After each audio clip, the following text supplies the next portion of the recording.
Buenos días a todos e a todas. Imos dar comezo a esta sesión ordinaria do Pleno ca seguinte orde do día. O primeiro punto, aprobar as actas dos plenos de datas 9/5 do 18, que era un pleno ordinario, do 14/6 do 18, que era extraordinario urxente, do 4/7 do 18, que era outra sesión ordinaria, e do 18/7, que era outra sesión extraordinaria urxente. Votos a favor?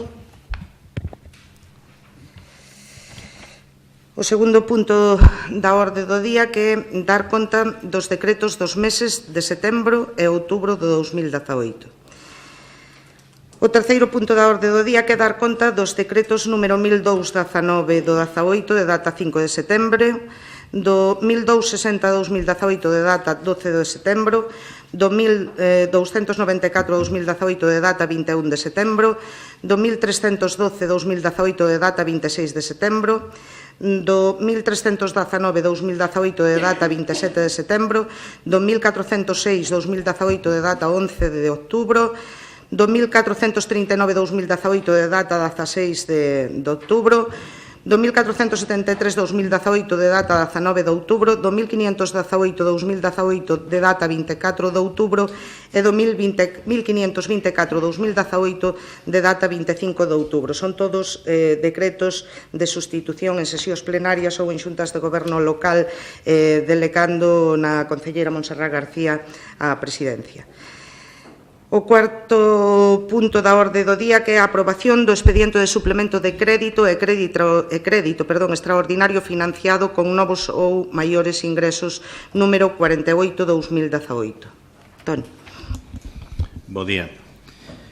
Pois traemos un novo suplemento de crédito, neste caso para dotar a partida de cultura, e trátase de facer fronte ás actividades da época de Nadal. Neste caso, en anos anteriores, sempre se facían as propostas de gasto do Nadal pois a principio de ano, con cargo o exercicio seguinte, polo feito de que as facturas sempre iban a entrar pasado fin de ano, no ano seguinte. Entón, era mellor facer esa imputación así. Coa nova lei de contratos, pois hai que facer a contratación con carácter previo, por unidades funcionales e por actividad, e, polo tanto, é necesario dotar de crédito con carácter previo, inda que a facturación destas actividades vai a ser no ano seguinte. Sí, intervencións? Xuntos? Sí. Tocaba este punto na orde do día ou era o outro? O de... Era este? Perdón, fallo meu. Imos votar en contra porque son fixades unha cantidade de 140.000 euros, como podíades fixar calquera outra, porque non están xustificadas ningunha das actividades que ides facer, ou polo menos a nós non nos consta. Hai advertencias no informe de intervención e creemos que este non é un procedemento a seguir. Como xa vimos dicindo últimamente, hai un orzamento para o 2017 que non existe, para o 2018 que non existe, estábamos co do 17 prorrogado, e creemos que esta non é unha forma de xestión adecuada para o noso Concello. Pois, evidentemente, dotamos de crédito unha partida en base ás necesidades do que traslado o Departamento de Cultura. Non é unha cantidade de azar, sino que, o Departamento de Cultura pasará unhas necesidades de crédito para poder facer frente ás súas actividades. Xa digo que serán fundamentalmente, polo que se me traslada desde o Departamento de Cultura, as actividades propias do Nadal, aínda que se van a facturar o ano que ven. En canto ao sistema de traballo, ou se hai presuposto ou non, pois o orzamento hai, evidentemente, aprobado do ano 17, e xa digo, aínda que houbera un orzamento aprobado para este ano, viríamos exactamente igual con suplementos de crédito e créditos extraordinarios, porque repetitivo, pero que é así. Nosotros traballamos desde hai bastantes anos co remanente líquido positivo e cada ano se incorpora ao orzamento porque non se pode, mentres non cambia a normativa, non pode formar parte directa do orzamento, sino que hai que incorporar transversalmente ao largo do ano. Por lo tanto, o feito de traer este suplemento de crédito aquí non ten nada que ver con o feito de que hai orzamentos ou non. Sí, Enega. Sí, hola, bo día. Nos, antes de entrar a falar desta aprobación de crédito extraordinario, queremos preguntarlle ao concelleiro como son, pois, ingresos a maiores polo ICIO, entendemos que das obras realizadas por Endesa, cal importe pagaron nestes momentos pola empresa e dese importe cal é o que levamos gastado? Pois o importe son uns 2 millóns de euros e gastado ahora mismo non che podo decir, teria que miralo. Uns 2 millóns de euros das licencias que nestes momentos leva pagadas Endesa. Non leva pagadas, non, se fixo nun único pago. É unha liquidación de ICIO contra un proxecto de obra e se fai unha liquidación. Nos no seu momento xa dixemos que mentras non houbera pois unha xestión adecuada aos proxectos por parte do Concello, que non houbera vontade de sentarse a falar cos grupos da oposición, que íbamos a votar en contra destos suplementos de crédito, sempre traedes estas cantidades, nunca sabemos exactamente a que se van a destinar. Entendemos que se houbera efectivamente uns orzamentos realizados e unha xestión adecuada dos recursos, saberíamos con tempo pois que vai a facer falta para unhas festas de Nadal ou para outro tipo de actividades. Pasounos no anterior pleno que extraordinario, onde trouxechedes 410.000 euros tamén para aprobar en concepto de cultura e outro tipo de gastos polo estilo. Tamén pedimos que se nos fixeron desglose do mesmo, dixenos que sí, nos dixestes que sí, que en breve estaría disponible a información. Ao final chegamos a pleno, non tivemos tampouco ningún tipo de información. As nosas contas nos din que dentro do mes de xullo van case 2,5 millóns gastados en suplementos de crédito, en crédito extraordinario gastado así aos poucos ou aos moitos, en festas e pouco máis. Si realmente tivésemos unha xestión adecuada dos recursos, pois proxectos que están pendientes e que son importantes, son fundamentais para as veciñas e veciños das Pontes, estarían na vosa axenda, como xa falamos hai uns días, non hai tanto, hai menos de 15 días, pois esa recuperación de chan industrial, a residencia para as nosas maiores, un centro para persoas con diversidade funcional, e moitas máis cousas que para vos non deben ser demasiado importantes. Nos imos votar en contra, como xa comentamos en outros plenos, porque entendemos que se está facendo unha xestión inadecuada dos nosos recursos. Ben, evidentemente é a vosa opinión. Agradezoche que recordes os proxectos que nosotros sí que temos en marcha e que se seguimos aquí, evidentemente, se van a culminar. Ojalá, sempre digo o mesmo, as cousas nos gustaría que foran máis rápidas, van lentas, pero evidentemente os proxectos que temos en riba da mesa nosotros vamos a culminar. Nosotros sí, porque o acreditamos como outros moitos proxectos que están en marcha. Que van lentos, que os proxectos levan anos no seu desenvolvemento, sí, perfecto. Eso non significa que non estén na axenda. E agradezo que agora a oposición mostre interés por determinados proxectos que nosotros sí vamos a levar a cabo e esperamos contar con o vosso apoio a medida que se vayan desenvolvendo. Procedemos á votación. Votos a favor da aprobación do expediente de suplemento de crédito extraordinario. En contra. Pasamos ao seguinte punto de orde do día, que é a aprobación provisional da modificación puntual das normas subsidiarias do Concello no ámbito da parcela comprendida entre os números 129 e 137 da Avenida da Habana. Si este é unha proposta de aprobación provisional que xa ven por segunda vez o pleno, se non recordo mal, en xullo veo o pleno do Concello, foi aprobada. Foi remitida á Xunta para a súa aprobación definitiva e nos envían unha comunicación unhas semanas despois da súa aprobación pedindo que cambiemos unha cuestión relativa á documentación relativa a que poidan figurar dentro da documentación datos personais.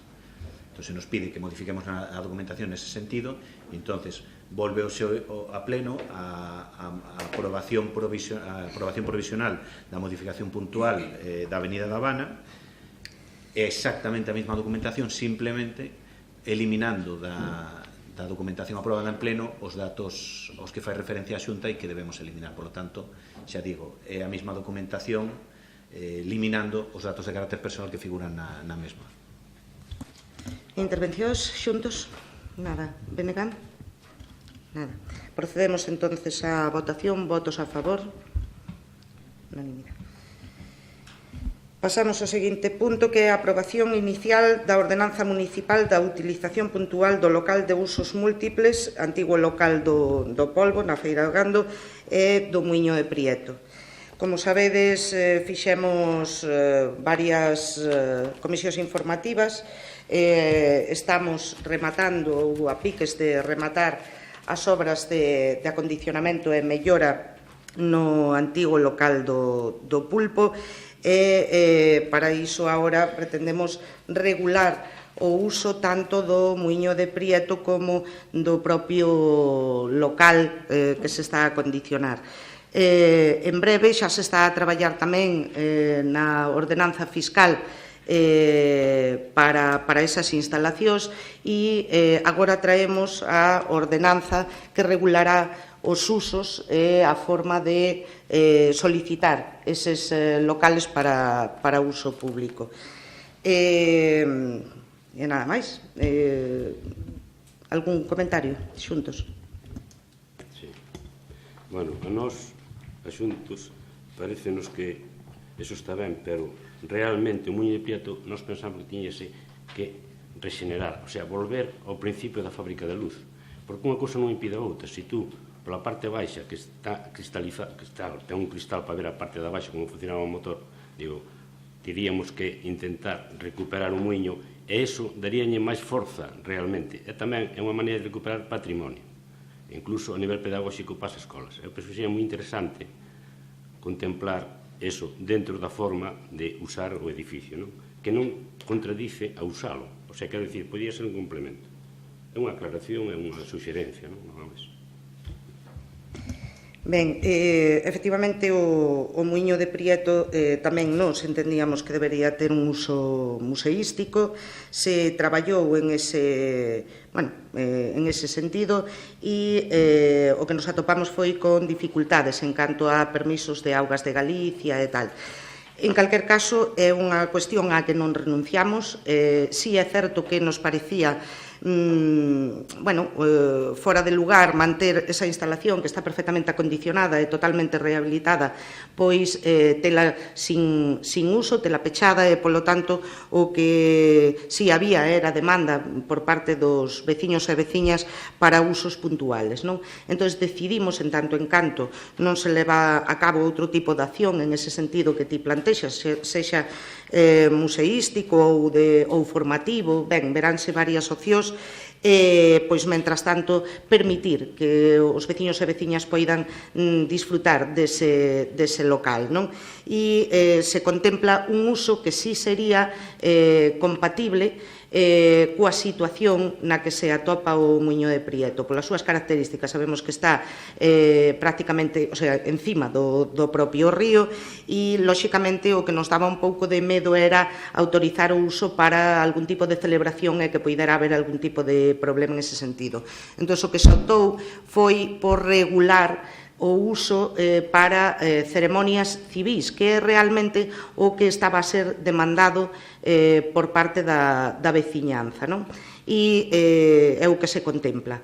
Outra cousa son, lóxicamente, os usos da caseta do Pulpo, antiga caseta do Pulpo, agora xa local multifuncional, que, como digo, tamén se recolle nesta ordenanza.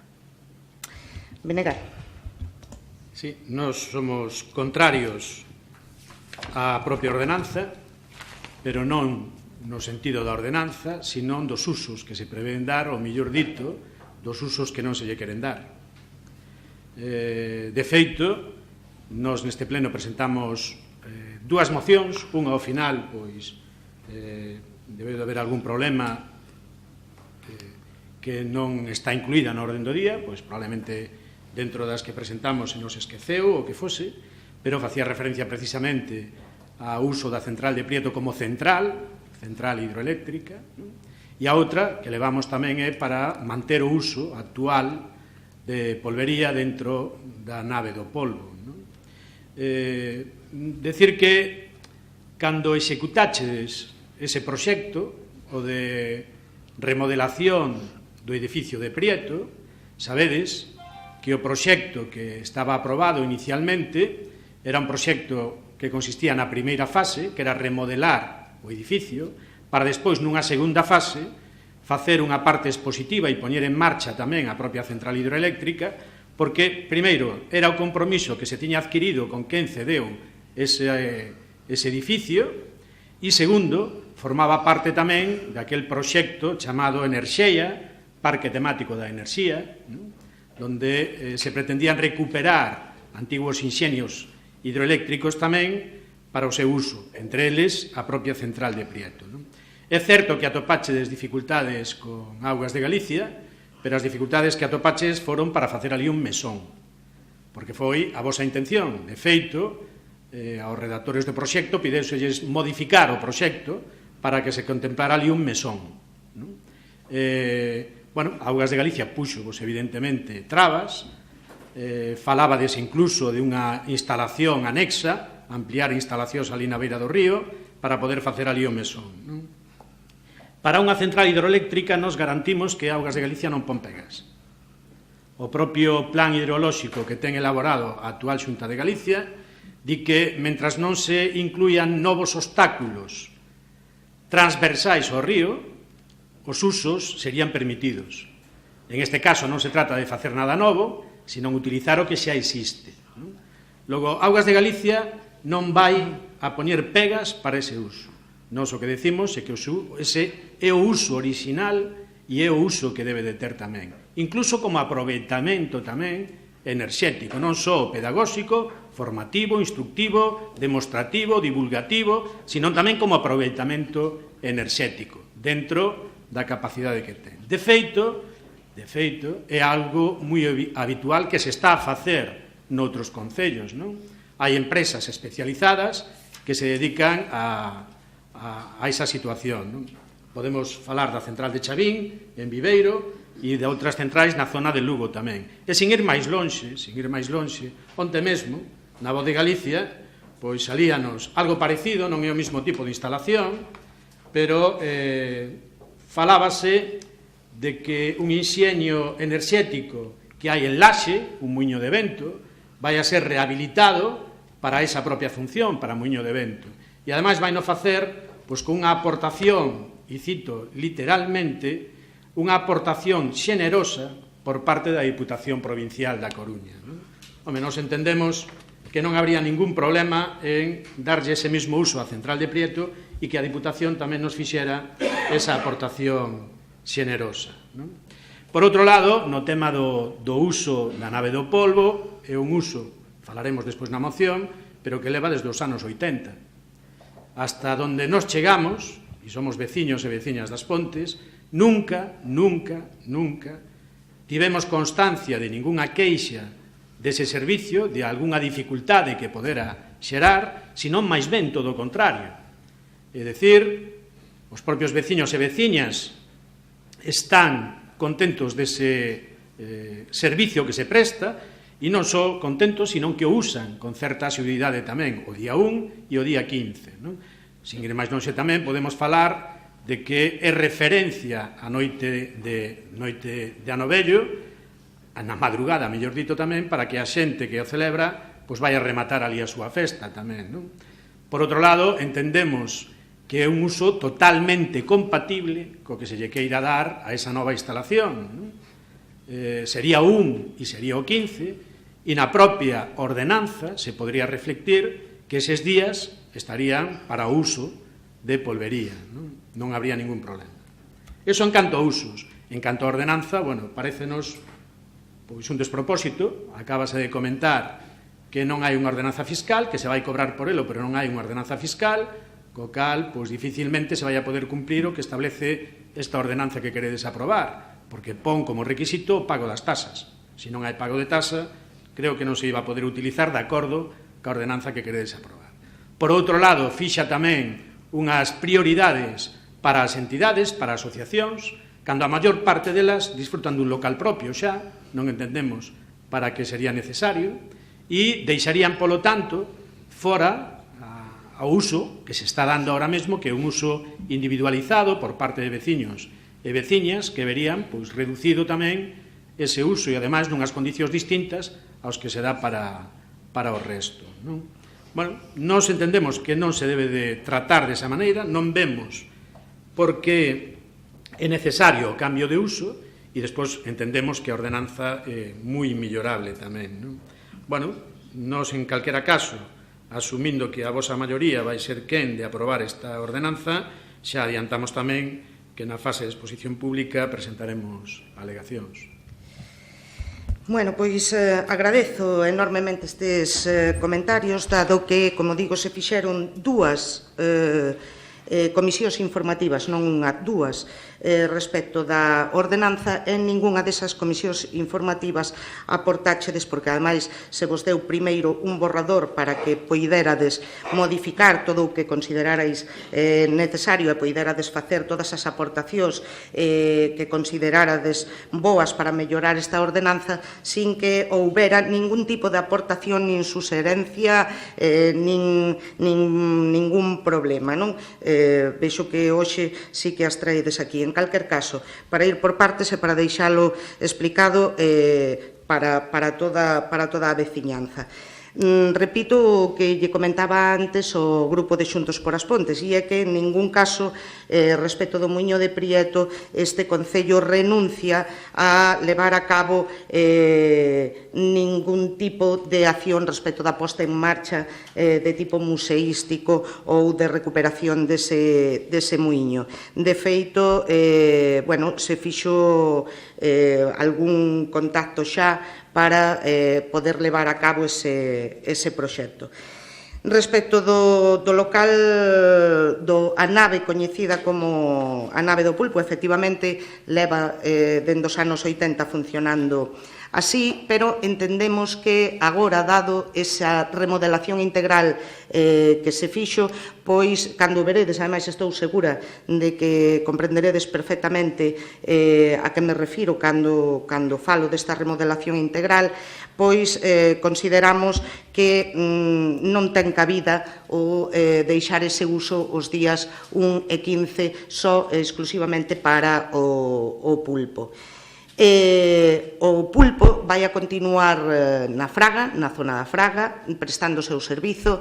Era unha concesión que estaba en precario, que non tiña xa función ali dentro, porque non estaba xa regulada, e o que se fixo foi falar con este empresario para que si quería seguir prestando ese servizo ali. Presto do mesmo xeito que o presta o outro pulpeiro que se pon aquí na rúa principal, aquí na avenida de Ferrol, con unha carpa e con unhas instalacións que el trae e pon a disposición. Polo tanto, as persoas interesadas en ir a ese lugar concreto, como é a zona da Fraga, a disfrutar do pulpo o día 1 e 15 de cada mes, pois vai a poder seguir facendo porque seguirá instalado ali. Pero, como digo, non nos parece adecuado hipotecar o uso do local todos os días 1 e 15 de cada mes para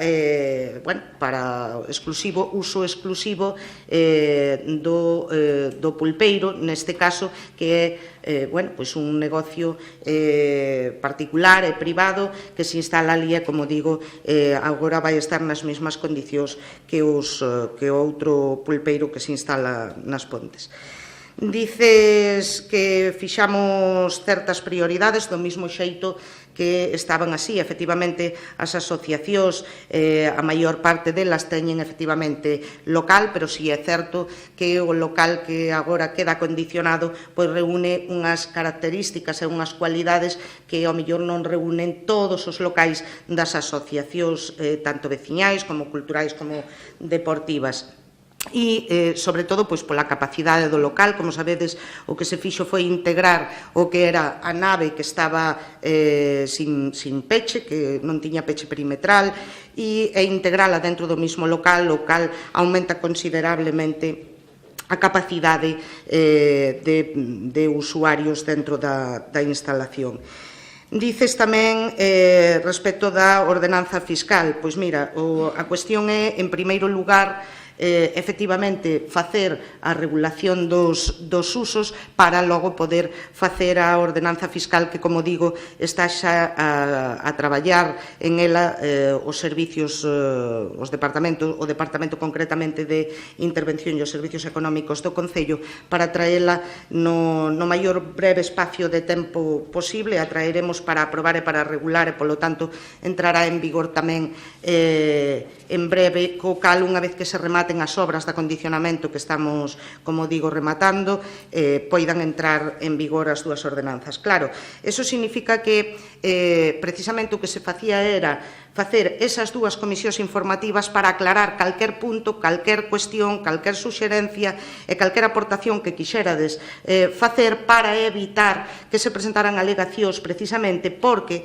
como sabedes, a exposición pública vai a ser de 30 días. Agora me dices que vais a presentar alegacións e, polo tanto, si se vai a retrasar a entrada en vigor desta ordenanza, que creo que é entonces o fin que finalmente perseguides. Polo menos permitídeme a licencia de pensar eso, porque, como digo, tivestedes non unha, sino dúas oportunidades de modificar canto fora preciso e necesario ou considerarades de interés nesta ordenanza. Polo tanto, estades no voso dereito, lóxicamente, de presentar calquer tipo de alegación ao respecto, como non podería ser doutro xeito, pero sí que me parece, pois, cando menos, unha maneira de poñer paus na roda cando foi debidamente explicada, consensuada, falada, dar todo tipo de facilidades e de oportunidade para que presentárades calquer tipo de, como digo, de suxerencia ou de aportación. Procedemos á votación da ordenanza. Podemos intervir outra vez? Non, vamos a continuar. Que non, estás faltando a verdade no que dices. Sí, vale, pois entón intervén outra vez e despois contestas. É certo que houve dúas comisións. A primeira non podemos asistir, ningún dos dous non podemos asistir, e na segunda comisión manifestou o mesmo que estamos manifestando aquí, que nós non estábamos de acordo co uso que se lle quería dar ou impedir os outros usos que nos parecían a nós. Non só nesas comisións. Eu creo que aquí, en este pleno, e estando presidido por ti, tamén o manifestamos xa en máis dunha ocasión. Logo, non vos debe de coller de sorpresa o noso posicionamento agora, aquí no pleno, que é onde o temos que facer. Por lo tanto, permitirche licencias non, eso é cousa túa, pero cando menos non faltará verdade. Bueno, repito, fixemos dúas comisións informativas, vos enviei por correo electrónico, creo recordar, o 30 ou 31 de xullo o borrador da ordenanza para que tuverades todo o mes de agosto para revisala con calma, e vos comentei, ademais, que a volta de agosto, por ser un mes complicado e un mes vacacional, o entendía que faríamos en setembro a comisión informativa.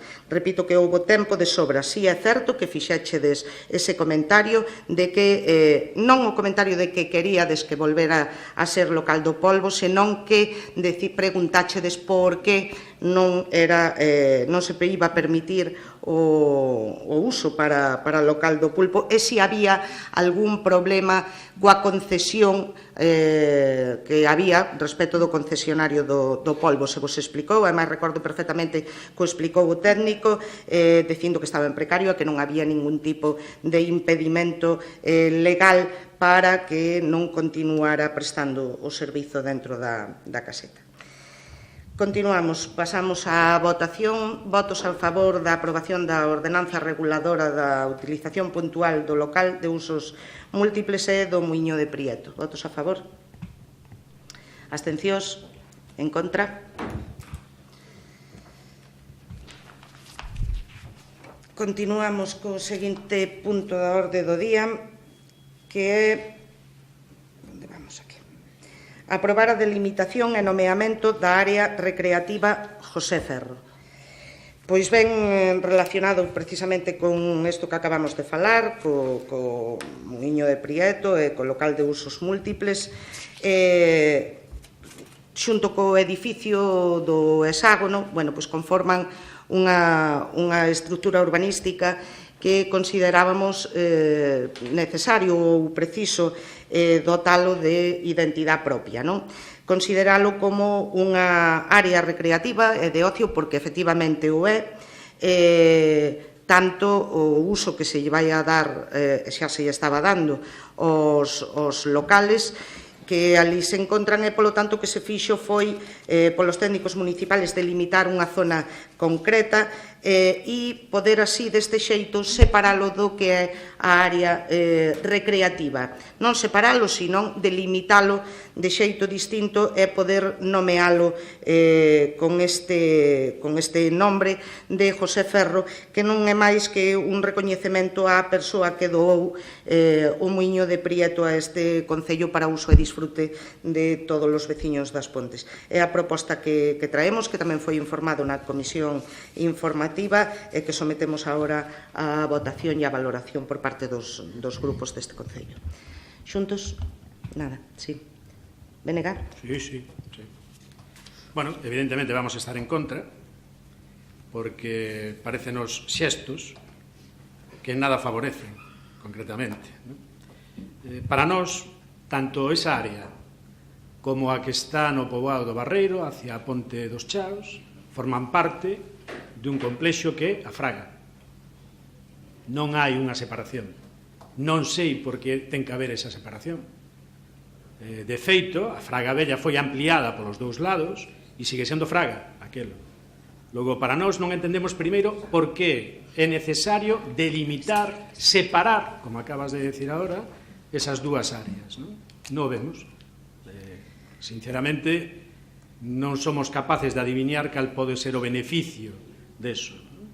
Por outro lado, pois vades denominar José Ferro e dis que coa intención de reconocer a cesión que fai esa persoa do local da central de Prieto. Mellor reconocemento que cumplir o que se lle dixo cando se pideu a cesión non habería.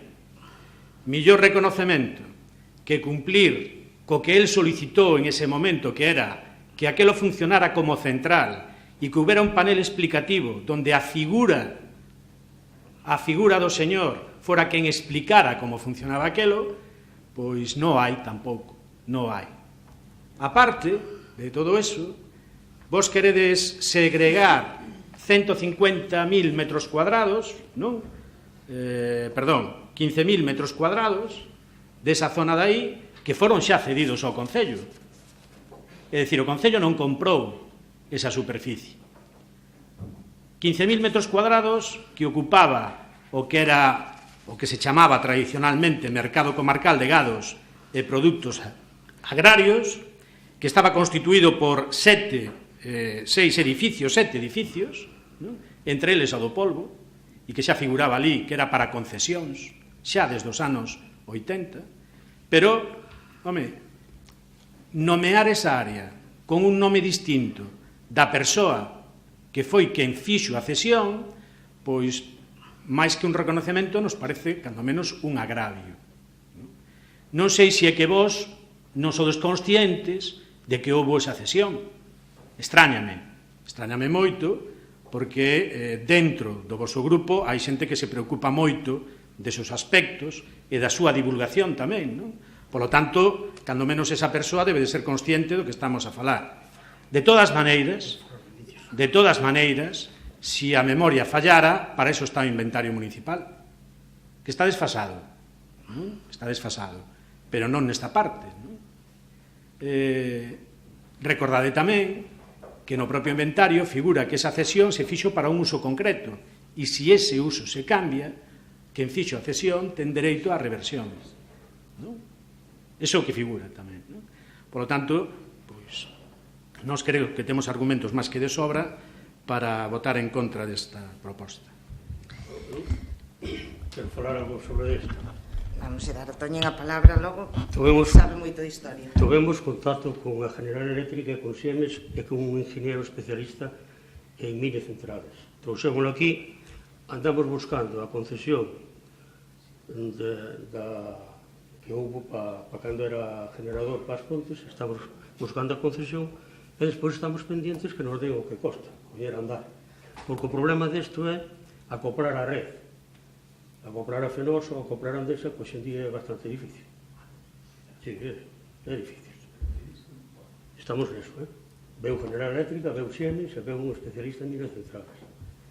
Temos a ventaxa que, comparada cando funcionaba antes, temos a auga regulada e limpia polo pantano.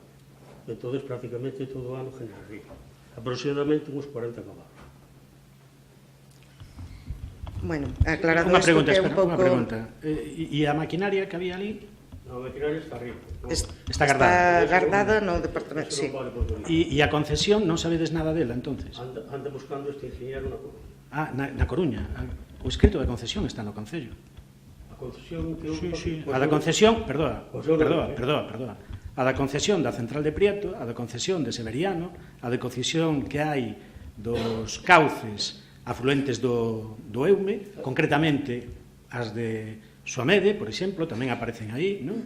A de Calvo Sotelo, a dunha que tiña Rivera, esas están todas aquí no Concello porque as solicitou o propio Concello no seu momento cando hubo un proxecto no que se estaba traballando. E solicitouselle a quen yo hai que solicitar, que é Augas de Galicia, e que ten un rexistro de augas, e é información pública. Por lo tanto, non fai falta que vaya ningún enxeñeiro a buscala a Compostela, sino que o Concello solicita... Bueno, o Concello solicita e xa a ten, pero, insisto, está no Concello, xa está no Concello. Porque este homem leva 172 concesións no Concello das Pontes e iso ainda non vimos. Pois está. Por dirnos onde está. Está. Eu digo que está no Concello porque pedimos nós. Ora, onde está? No Concello. Despois de 12 anos vosos aquí, non sei onde está. Bueno, en calquer caso, estamos volvendo ao tema... Eso espero. Estamos volvendo ao tema que xa falamos con anterioridade respecto do uso concreto do muiño de Prieto. Estamos a falar da concesión, sí que buscaremos esa concesión, entonces a ver si efectivamente, como dis, a solicitachedes vos e polo tanto ten que estar no Concello. Decía que respecto do nome que se vai a facer da área recreativa, José Ferro, como digo, se trouxo a comisión, se planteou tamén en comisión e se explicou cales eran os motivos. Non se intenta separar, como digo, asumo o erro que antes cando me explicaba xa o correxín, digo, delimitar era unha maneira de unha expresión equivocada, sin duda. Pero o que se pretende, como digo, é delimitar un espacio determinado que non sei, Kiko, como se denominaba con anterioridade. O que si sei é que o que consta nos archivos é que toda aquela zona era barreiro. Me consta, ademais, que históricamente toda esa zona era barreiro. Non tiña nada que ver coa fraga, nin constaba para nada dentro do ámbito da fraga, senón que se denominaba zona do barreiro, era a zona do barreiro. E o que se pretende agora é, como digo, esa delimitación concreta que comprende o espacio que ocupan o muiño de Prieto, co seu respectiva zona verde, o hexágono coa súa respectiva zona verde e o edificio multifuncional coa súa respectiva zona verde, que é, de feito, xa unha área recreativa, de facto, pois nomeala, nada máis. E a intención, como digo, era poñerlle José Ferro en consideración como un recoñecemento, como digo, á persoa que donou concretamente o muiño de Prieto. Votos a favor do nome... Última intervención, Kiko. Sí, rápido, ademais. Mira, inventario de bens do Concello das Pontes.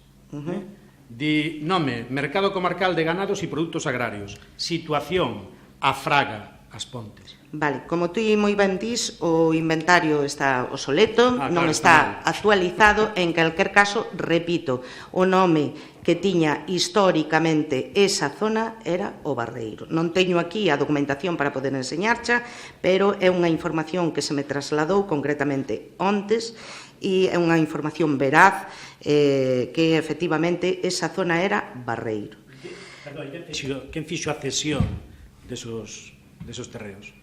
15.000 metros cuadrados. Se quitas a central de Prieto, todo o resto foi unha cesión de un particular ao Concello das Pontes. Bien, e? Quen fixo esa cesión? Pois non sei quen fixo esa cesión. Cal é o problema? Non, pero hai algún problema con eso?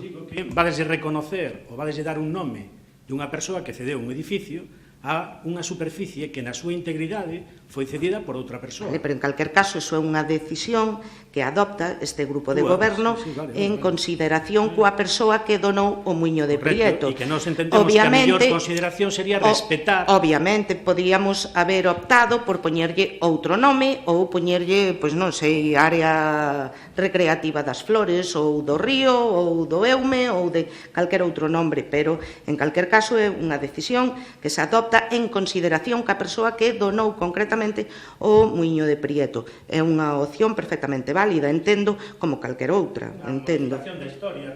Non se trata dunha modificación da historia, se trata única e exclusivamente poñerlle un nome a unha zona concreta, do mesmo xeito que noutras ocasións se decide poñerlle o nombre a unha rúa ou poñerlle nombre a un edificio multifuncional ou o que sea por unhas circunstancias. En este caso concreto, a circunstancia vendada pola persoa que no seu momento de maneira totalmente desinteresada doa o Muiño de Prieto.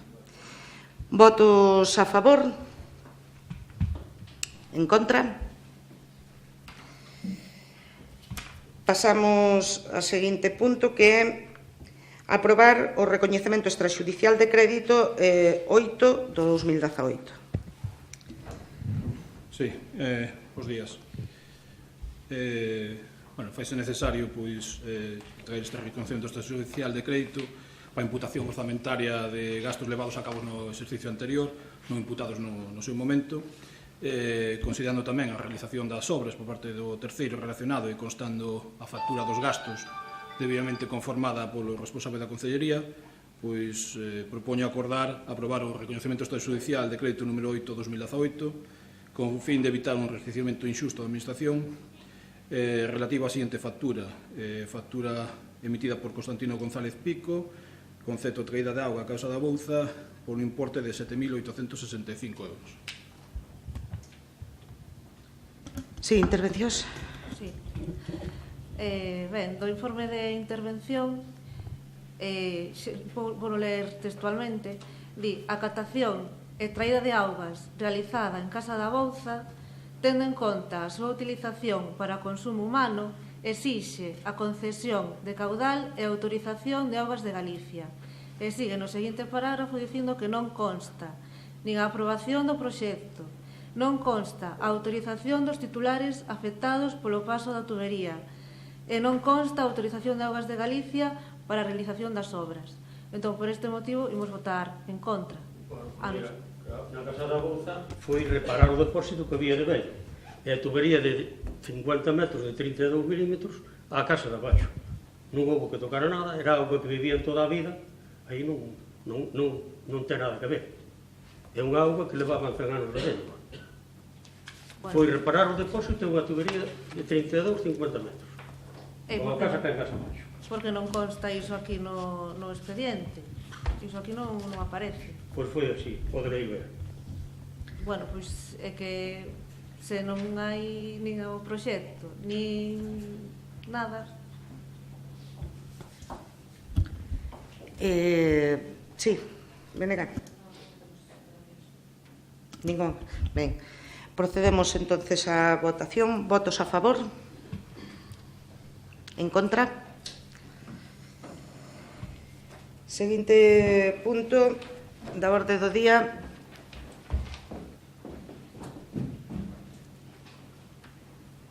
Abandona o pleno o compañeiro Jesús Tembrás porque o punto é recoñecer a compatibilidade para o exercicio dunha actividade privada ao concelleiro Jesús Tembrás Martínez. Ben, por falar dos antecedentes, recoñeceuse en sesión plenaria a dedicación exclusiva á Consellería Delegada de Deportes e Xuventudes, que aceptou o concelleiro Jesús Tembrás Martínez no seu momento. Consta no expediente que na declaración de incompatibilidades e actividades laborais que presentou o concelleiro no seu día non consta ningún tipo de actividade. Recientemente, con data 8 de outubro, o propio concelleiro Jesús Tembrás Martínez solicita a compatibilidade entre o desenvolvemento do seu cargo con unha actividade privada no Café Bar, do que é titular a súa dona. No seu escrito afirma que a colaboración será puntual e reducida a poucas horas de traballo, sempre menos de media xornada, e que precisa para iso darse de alta no réximen especial de traballadores autónomos como autónomo colaborador. Consta tamén no expediente informe xurídico favorable, neste caso da Secretaría Municipal.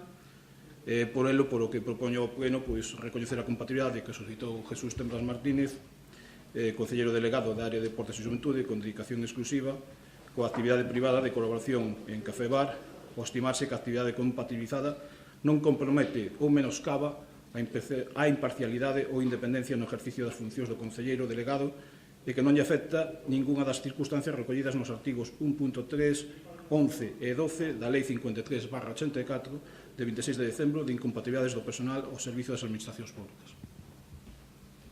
Sí, intervencións.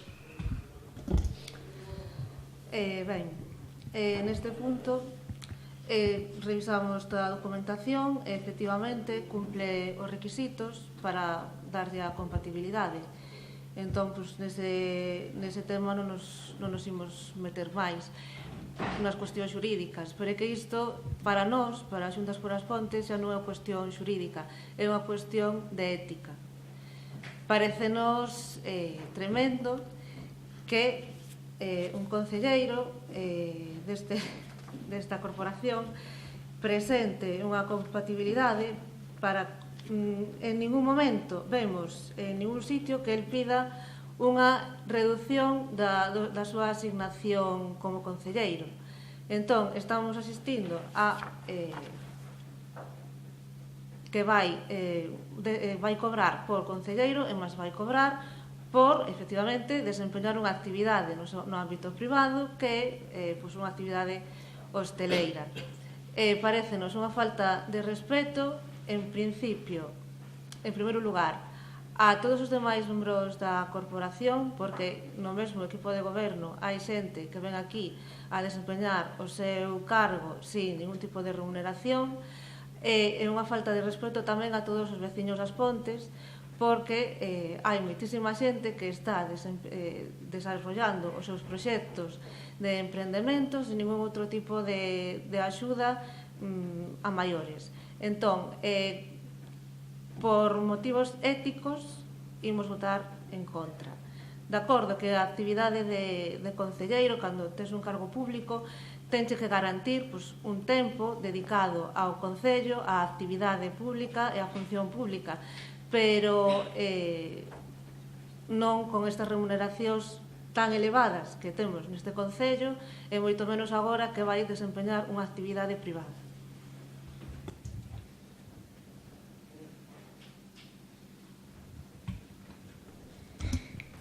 Sí, Menega. Sí, nós tamén vamos votar en contra.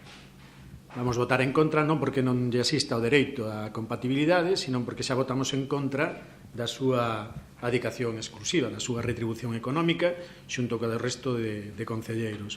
En ese pleno preguntamos por que era ese o número, por que ese era o importe que se quería cobrar, díxosenos que eran cantidades normais, foi a única explicación, non? Bueno, nos entendemos que non tiña por que ter dedicación exclusiva, polo tanto a compatibilidade non tería sentido tampouco. Podría desempeñar tranquilamente ese novo cargo, esa nova función de autónomo sin ningún tipo de problema, non? Por outro lado, o que solicita de puntual é un pouco arbitrario e abstracto, non? Nós temos feitas solicitudes a este concelleiro desde fai máis dun mes para ter unha reunión e falar de asuntos que nos parecen importantes, e a día de hoxe non se ten convocado ningunha reunión, nin temos ningunha explicación do que preguntábamos. E iso sin ter compatibilidade. Por lo tanto, se agora vai a ser compatible con outra actividade, o que nos espera, pois non sabemos, non?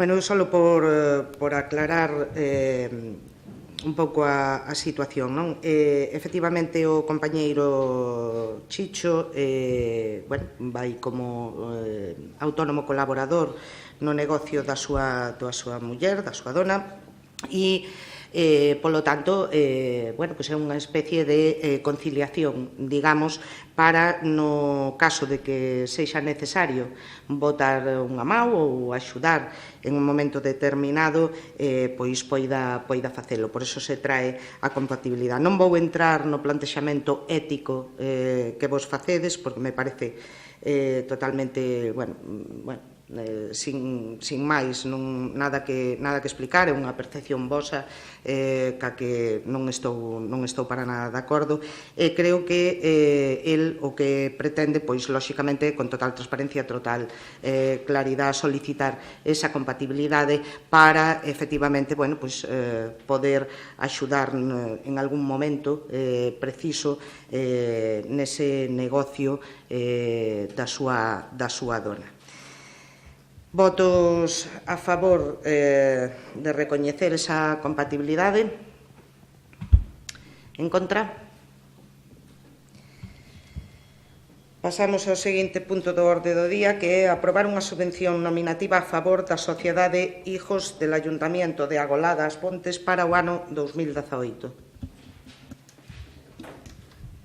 Ben, neste punto traese, efectivamente, unha subvención nominativa a favor da Sociedade de Hijos del Ayuntamiento de Agolada As Pontes por un importe de 2.000 euros, ben motivado pola labor que esta asociación fai con carácter humanitario para seguir pervivindo o sentimento de galeguidade entre a comunidade pontesa que todavía continúa vivindo na Habana, quedando acreditado o interés público e social, justifícase adecuadamente o seu otorgamento nominativo. Sí, intervencións? Benegán? Non. Procedemos entonces á votación. Votos a favor? Bueno, pois terminada xa a parte dispositiva, pasamos á parte de control. Hai varias mocións presentadas. Sí que quero facer unha mención ao feito de que xa se falou en este pleno en varias ocasións sobre da cantidade de mocións que se iban a ter en conta ou que se iban a permitir para incluir dentro das sesións plenarias. Sempre se incluíron, nunca houve ningún problema, pero sí que me parece un pouco abusivo o feito de que se presenten 9 mocións por parte dun grupo, 9 ou 10, non recordo exactamente a cantidade, 9 creo dun grupo en concreto, do BNG, unha de Xuntos por As Pontes. Como non hai ningún inconvinte por parte deste grupo de goberno en debatilas, vamos a incluílas na orde do día e vamos a debatir sobre das mocións, pero sí que quero facer constar de novo que creo que non é necesario meter 9 mocións en un pleno, porque o que fai é dilatar en moitos dos asuntos que vamos a ver que traedes en forma de moción, son algúns moitos asuntos que xa se trataron ou que se poden tratar en comisións ou en outras circunstancias. En calquer caso, repito, o reglamento do pleno non dispón nada ao efecto, deixa un pouco a decisión do grupo ou aceptalas ou non, e repito, vamos a facer a inclusión de todas as mocións, pero sí que me gustaría que non servira de precedente que se tuvera en conta polo bon funcionamento do pleno, pois evitar na medida do posible presentar tanto número de mocións xuntas. Pasamos á primeira moción, que é moción para a medida de radón nos edificios de titularidade municipal. Votamos primeiro a inclusión. Votos a favor? Sí. Moción do BNG. Bueno, pois é unha das 9 que registramos para este pleno, e xa digo que tuvemos un problema con outra, se non serían 10, non? Non sei realmente, me vas a disculpar, non sei realmente se presentachedes outra, tuvechedes algún problema. Pois puido haber un problema de traspapeleo, do que fora, da igual, non estamos reclamando No, pero nada, quero dicir que me sorprende porque, como digo, non consta, descoñezo se foi un problema no rexistro ou... Puido ser un problema noso, Ben, vale? vale, Non hai ningún aclarado. problema por aí, vale? Pero quero dicir que os tempos son os que son e as situacións veñen dadas tamén e moitas veces pois, dan lugar a situacións como as que se nos plantexan hoxe, non? Nosa iniciativa política que podemos plantexámosla a través das mocións e este mes pois, deuse a coincidencia de que hai esas 10 quixéramos, pero 9 mocións, non? Si vamos a que nos ocupa, bueno, tiñamos pensado facer unha explicación máis ou menos longa da situación que queríamos afrontar, pero, bueno, outro día en algún medio de comunicación se salía un artigo bastante extenso desta situación. Nos, o único que establecemos aquí é que é obrigado por lei, en este momento, é obrigado por lei facer este tipo de medicións, correspóndelle ao Concello das Pontes facelo, e é unha situación que ten a súa repercusión tanto no ámbito social, residencial, como no ámbito laboral tamén. Por lo tanto, o Concello tería unha doble implicación, unha dupla implicación en ese sentido, que sería a atención á súa cidadanía e, por outro lado, aos seus propios traballadores e traballadoras.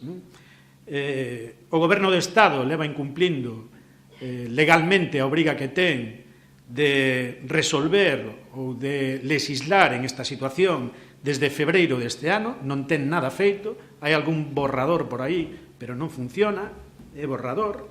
E, por outro lado, isto vai a implicar tamén, dentro das normas de edificación, algunhas modificacións en caso de que o radón teña implicación no Concello das Pontes. Polo tanto, sería tamén necesario telo feito desde o punto de vista da elaboración do Plan Xeral de Ordenación Municipal.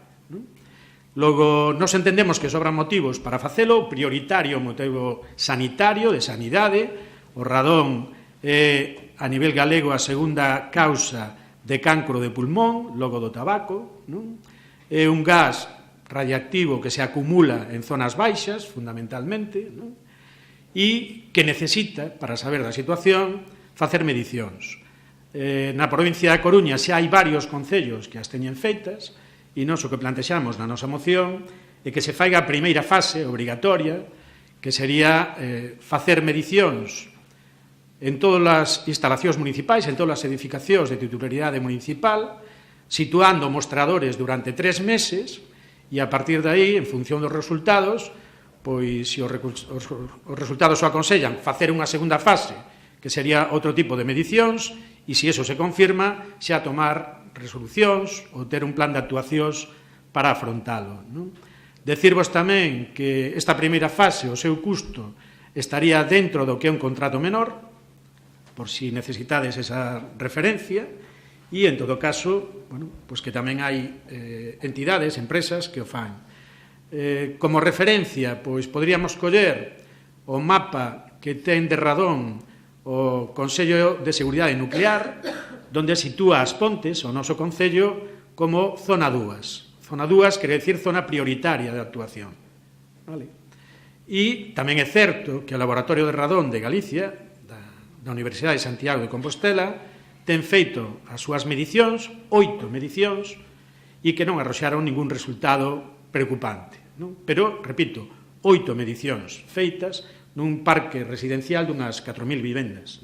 Por lo tanto, para nós non sería significativo, necesítanse máis. E entendemos que é o Concello que no debe de desenvolver. Logo, que pedimos nesta moción é que se faiga esa primeira fase, que se execute, se contrate e execute no menor tempo posible tamén, aínda que, xa digo, o período necesario para as medidas son 3 meses, que se dé conta ao pleno dos resultados desas medicións e, a partir de aí, tomar as decisións que teñamos que tomar. Sí, Ale.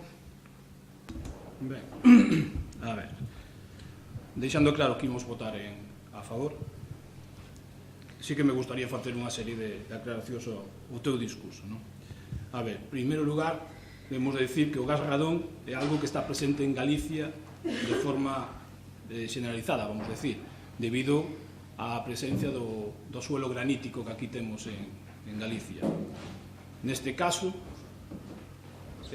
na comarca do Eume, que concretamente nas Pontes, estamos nunha zona de riesgo baixo. Riesgo baixo quer decir que as medicións feitas por laboratorio, que non seamos alarmistas, Kiko, por favor, non lle quito importancia, pero non seamos alarmistas. Que non lle quitas importancia. Non lle quito importancia. Estou dicindo que estamos a favor de facer as medicións, vamos a facer nos edificios de titularidade municipal, e como ben dixeches, nas propias vivendas ten que haber normativa que hai ao respecto para o tema do radón, sí que o hai, e simplemente decir que non é ni para alarmarse ni para botarse a correr, que hai que ser realistas con este tema.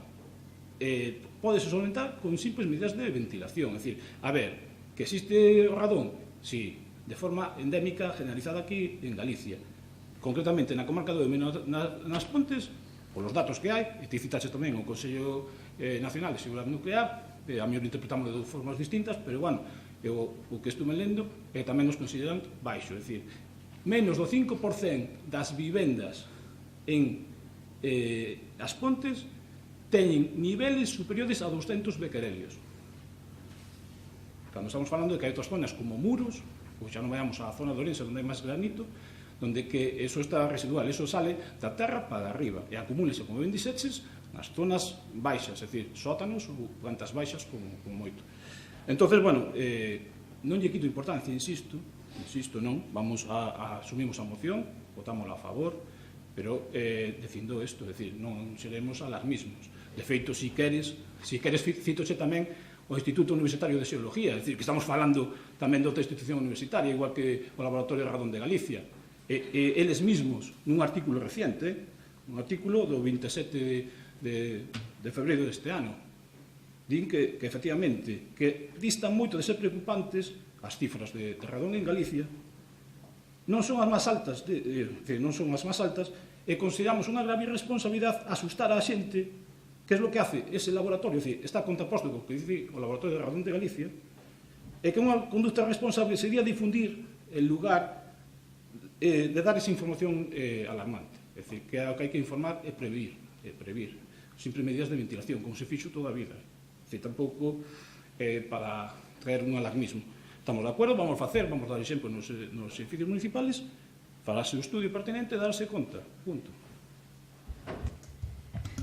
Ben, votos a favor da moción. Joder, Monse. Que? A ver, deixarásme contestarlle, non? Bueno, pois veña, está dicindo que sí, que vamos a votar a favor. Veña. Xa, pero, a ver, primeiro, acusa de alarmismo. En ningún momento na moción hai alarmismo.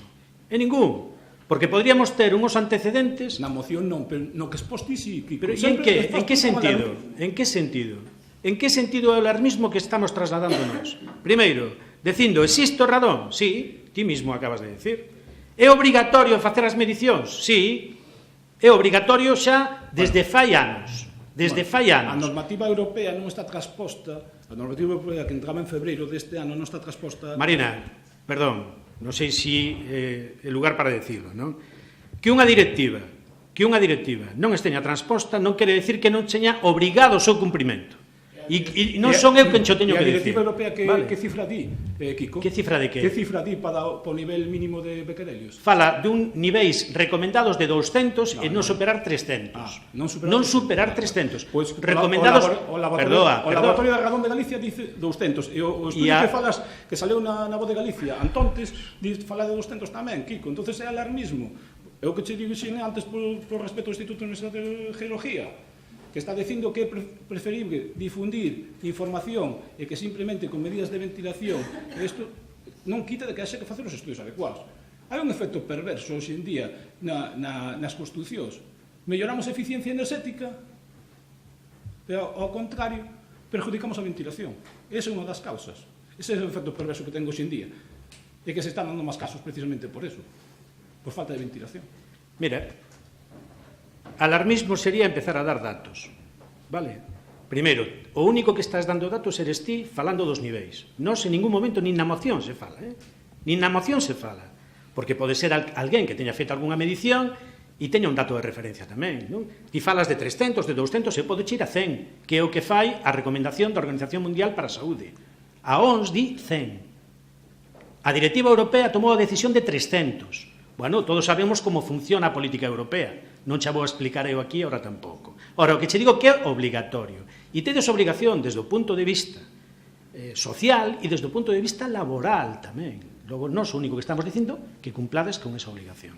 Prácenos moito que vayades a apoiala. Non hai ningún tipo de problema.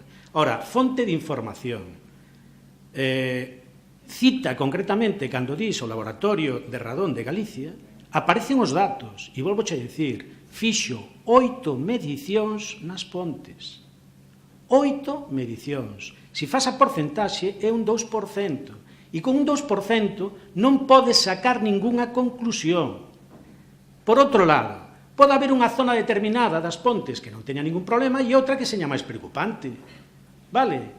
Eso ocurre en outros sitios. Ocurre en outros sitios tamén. E as medicións así o puñeron de manifesto. De acordo? Pero, volvo a repetir, o mapa é este. Vale? Mapa do Consello de Seguridade Nuclear. E ves aí as Pontes e fana de que zona 2. No Real Decreto, perdona un momento, ese é o do laboratorio, ese é o do Laboratorio de Radón de Galicia. O que che estou dicindo que fixo 8 medicións. Vale? Pero, a ver, Alén, céntrate, Alén, estamos falando das Pontes. Estamos falando... Enseña onde está as Pontes tamén, por favor. Sí. Está na zona 2, só me pasas, fai o favor, daxo. Eu teño máis. Non hai ningún problema, hombre.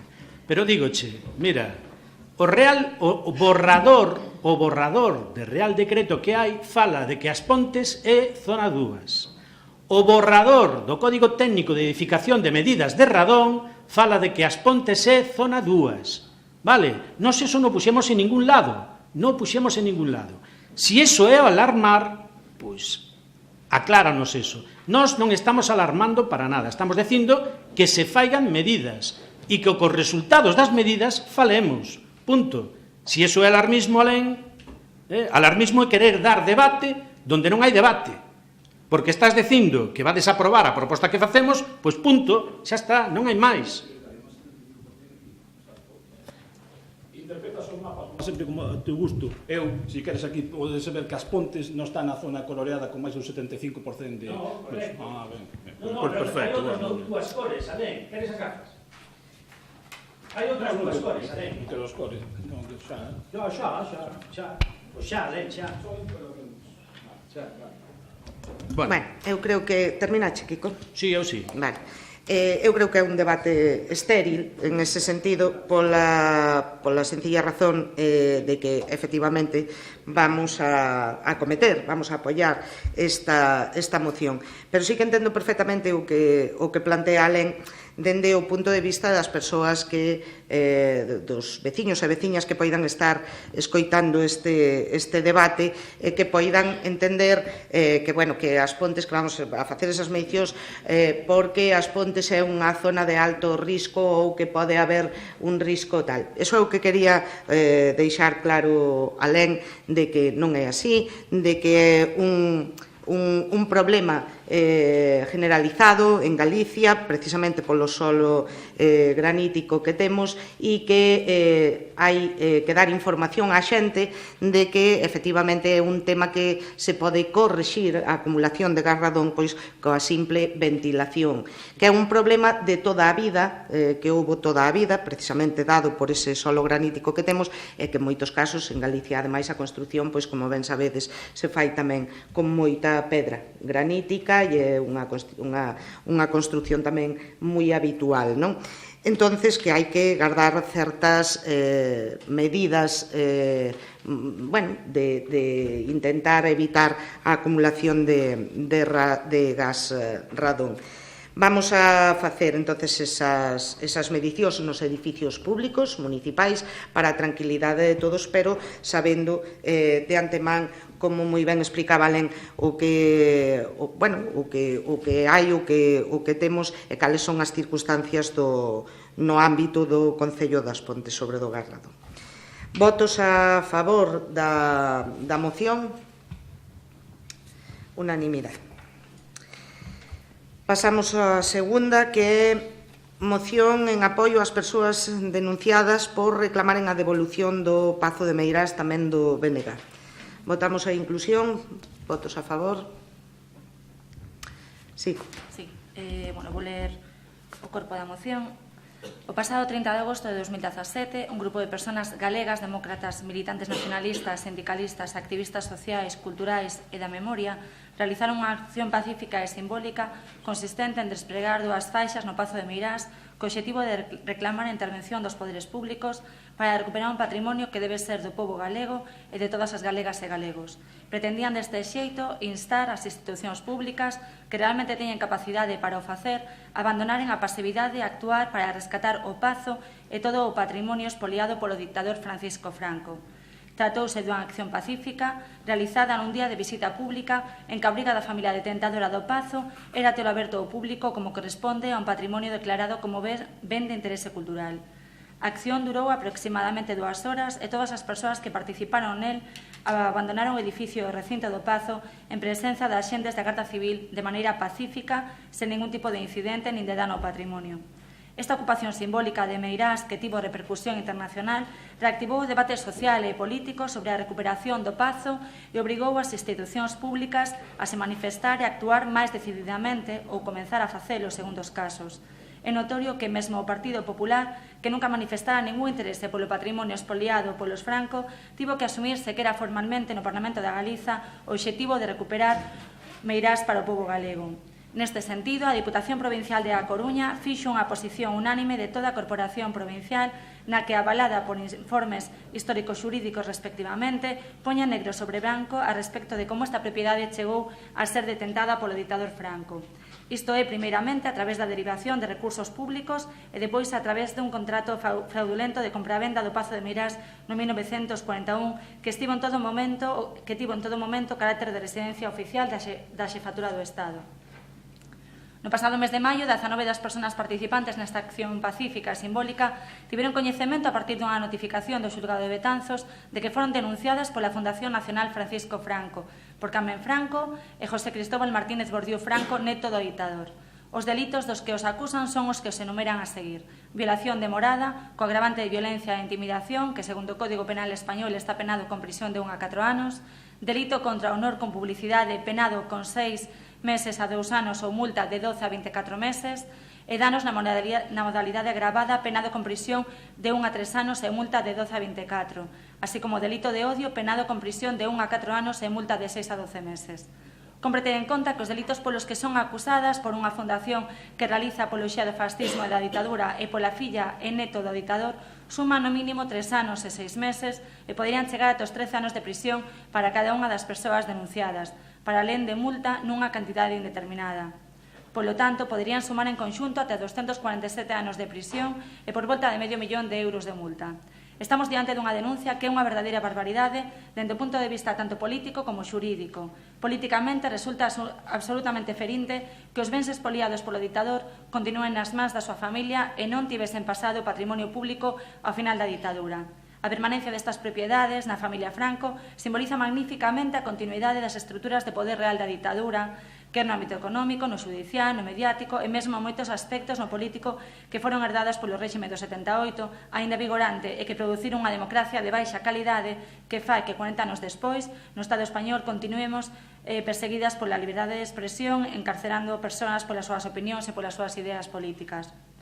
É especialmente ferinte para as vítimas do franquismo, aínda non restituídas na súa dignidade individual e colectiva polo Estado. Lembremos que estamos a falar dunha actuación criminal dun golpe de Estado que provocou millares de mortas na Galiza, unha guerra de 3 anos e unha ditadura brutal que cercenou a liberdade e os dereitos no Estado español durante 40 anos. Rescatar o Pazo de Meirás, a Casa Cornida, as estatuas do Pórtico da Gloria é, nesa medida, unha incontornável exixencia democrática e unha maneira de facer xustiza ás víctimas directas do expolio e a totalidade das víctimas do franquismo. E, por tanto, tamén unha magnífica forma de restituir a memoria democrática e a nosa dignidade colectiva. Mas a acusación é sobre todo unha barbarie dende o punto de vista xurídico. En primeiro lugar, porque a acción simbólica foi levada a cabo nun día previsto como de visita, polo que dificilmente pode ser considerado violación de morada entrar nun edificio aberto ao público, e non houve alías ningún tipo de violencia e durante o transcurso da acción non se produciu ningún dano. Por último, resulta insultante que unha fundación que se dedica a realizar apoloxía do fascismo e da dictadura e que nos días premios a acción manifestou públicamente que o seu obxectivo cas visitas era exaltar a figura do ditador, acusa a persoas demócratas dun delito de odio ou de atentado contra o honor. E o mundo ao revés. Así, pois, as acusacións feitas carecen de fundamento e lóxico e xusto que finalmente a acción realizada seña considerada como que realmente foi un acto pacífico, democrático, para expresar e defender unha posición compartida por todas as persoas demócratas deste país. Un acto, en definitiva, que debe ser entendido dentro do exercicio democrático da liberdade de expresión. Con todo, resulta preocupante que unha fundación que non deberá existir, que non podería existir legalmente en ningún outro Estado europeo, e a familia do dictador que se aproveita e beneficia do botín de guerra, realicen acusacións tan graves e infundadas. Isto só se pode entender no contexto político xudicial imperante nestes anos en que a elite política e económica sábese amparada e protexida por unha administración de xustiza que non foi democratizada durante o final da ditadura, que tivo plena liberdade para se reproducir nas mesmas claves ideolóxicas. Moitas decisións xudiciais e sentenzas que se editaron nos últimos tempos, claramente contra a liberdade de expresión e de opinión, foron certificando que a xustiza no Estado español nin é igual para todas, como sempre predican, nin é independente e, cando é preciso, actúa aditado dos intereses do réximen. É por iso que propoñemos ao Pleno da Corporación a adopción do seguinte acordo. Expresar o apoio ás persoas que pasado 30 de agosto de 2017 participaron nunha acción pacífica e simbólica de ocupación do Pazo de Meirás, co obxectivo de reclamar a intervención dos poderes públicos para recuperar un patrimonio que debe ser do pobo galego, manifestar o rexeitamento respecto da demanda interposta pola Fundación Nacional Francisco Franco por Carmen Franco Polo e José Cristóbal Martínez Bordiú Franco contra 19 demócratas que participaron na citada ocupación pacífica e simbólica e que son acusadas de delito de odio contra o honor, danos e violación de morada. Expresar tamén a condena e rexeitamento do uso do Pazo de Meirás por parte da Fundación Nacional Francisco Franco para facer apoloxía do xenocidio fascista, da ditadura e do ditador e, en consecuencia, demandar para que se inicien as accións encamiñadas á ilegalización da citada fundación. Instar o Goberno español a que inicie de xeito inmediato accións legais contra a propiedade do Pazo de Meirás, de acordo co informe histórico xurídico elaborado en instancia da Deputación Provincial de A Coruña e acordado por unanimidade no seu pleno, para que a Administración legitimada para facelo poida recuperar como ben público o Pazo de Meirás roubado ao pobo galego durante o réxime xenocida franquista. E, por último, dar traslado deste acordo ao Goberno do Estado, Parlamento de Galiza e Deputación Provincial de A Coruña. Sí, xuntos, alguna... Nada. Bueno, nos imos a votar a favor desta moción, como non podería ser do outro xeito. Creo que xa é coñecida a postura deste grupo de goberno e do propio grupo socialista con esta cuestión. Xa votamos tamén a favor de outra moción que foi traída a este pleno, non recordo exactamente se foi unha moción do BNG ou de que grupo fora, pero si se trouxe unha moción para a devolución do Pazo de Meirás e, efectivamente, como expoñedes, ainda que hai algunha cuestión que, ao mellor, poderíamos entrar a debate na exposición da vosa moción, pero que non é a cuestión en sí. A cuestión en sí é, efectivamente, a situación na que se atopan esas 19 personas, como moi ben expoñedes, e que estamos perfectamente de acordo. Efectivamente, foi unha acción que foi levada a cabo nun momento de visita aberta ao público. Para nada se violou morada, nin tivo ningún tipo de violencia ou intimidación, como reflite na súa denuncia á Fundación, non? E respecto á Fundación xa non vamos a facer ningún tipo de comentario. Creo que tamén é coñecida a nosa postura respecto desa Fundación e do que fan, do que din e do que levan a cabo e incluso da súa existencia todo o que poderíamos falar, non? Polo tanto, como digo, vamos a apoiala, vamos a votar a favor desta moción. Votos a favor, unanimidade. Pasamos á seguinte, tamén do BNG, que é moción sobre o sector eléctrico. Votamos a inclusión. Votos a favor? Sí. BNG. Bueno, digamos que esta moción é a continuidade de outras mocións que xa tivemos en este pleno tamén, non? Referidas ao propio sector eléctrico e a súa aplicación. Nós temos manifestado xa en multitude de ocasións que para nós o suministro eléctrico, e podemos engadir tamén o de gas, deberían de ser un servicio básico, un servicio esencial, non? Tanto como pode ser a auga, non? Pola contra, estamos vendo que o IBE que se repercute en este servicio pois é un IBE dos máis altos, do 21%, non? Cando, por exemplo, como se menciona na propia moción, pois as actuacións, actividades como as touradas ou a compra de coches de luxo, pois teñen un IBE bastante menor, non? Bastante máis reducido, non?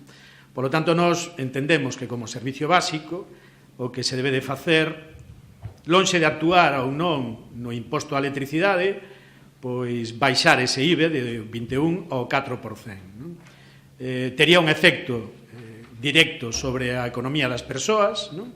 Tamén é certo que o tería sobre a economía do Estado en canto a ingresos, non? Nos entendemos que é precisamente un dos motivos porque se manteña ese tipo, non? Porque é un dos puntos máis fortes tamén de ingreso do propio Estado, non?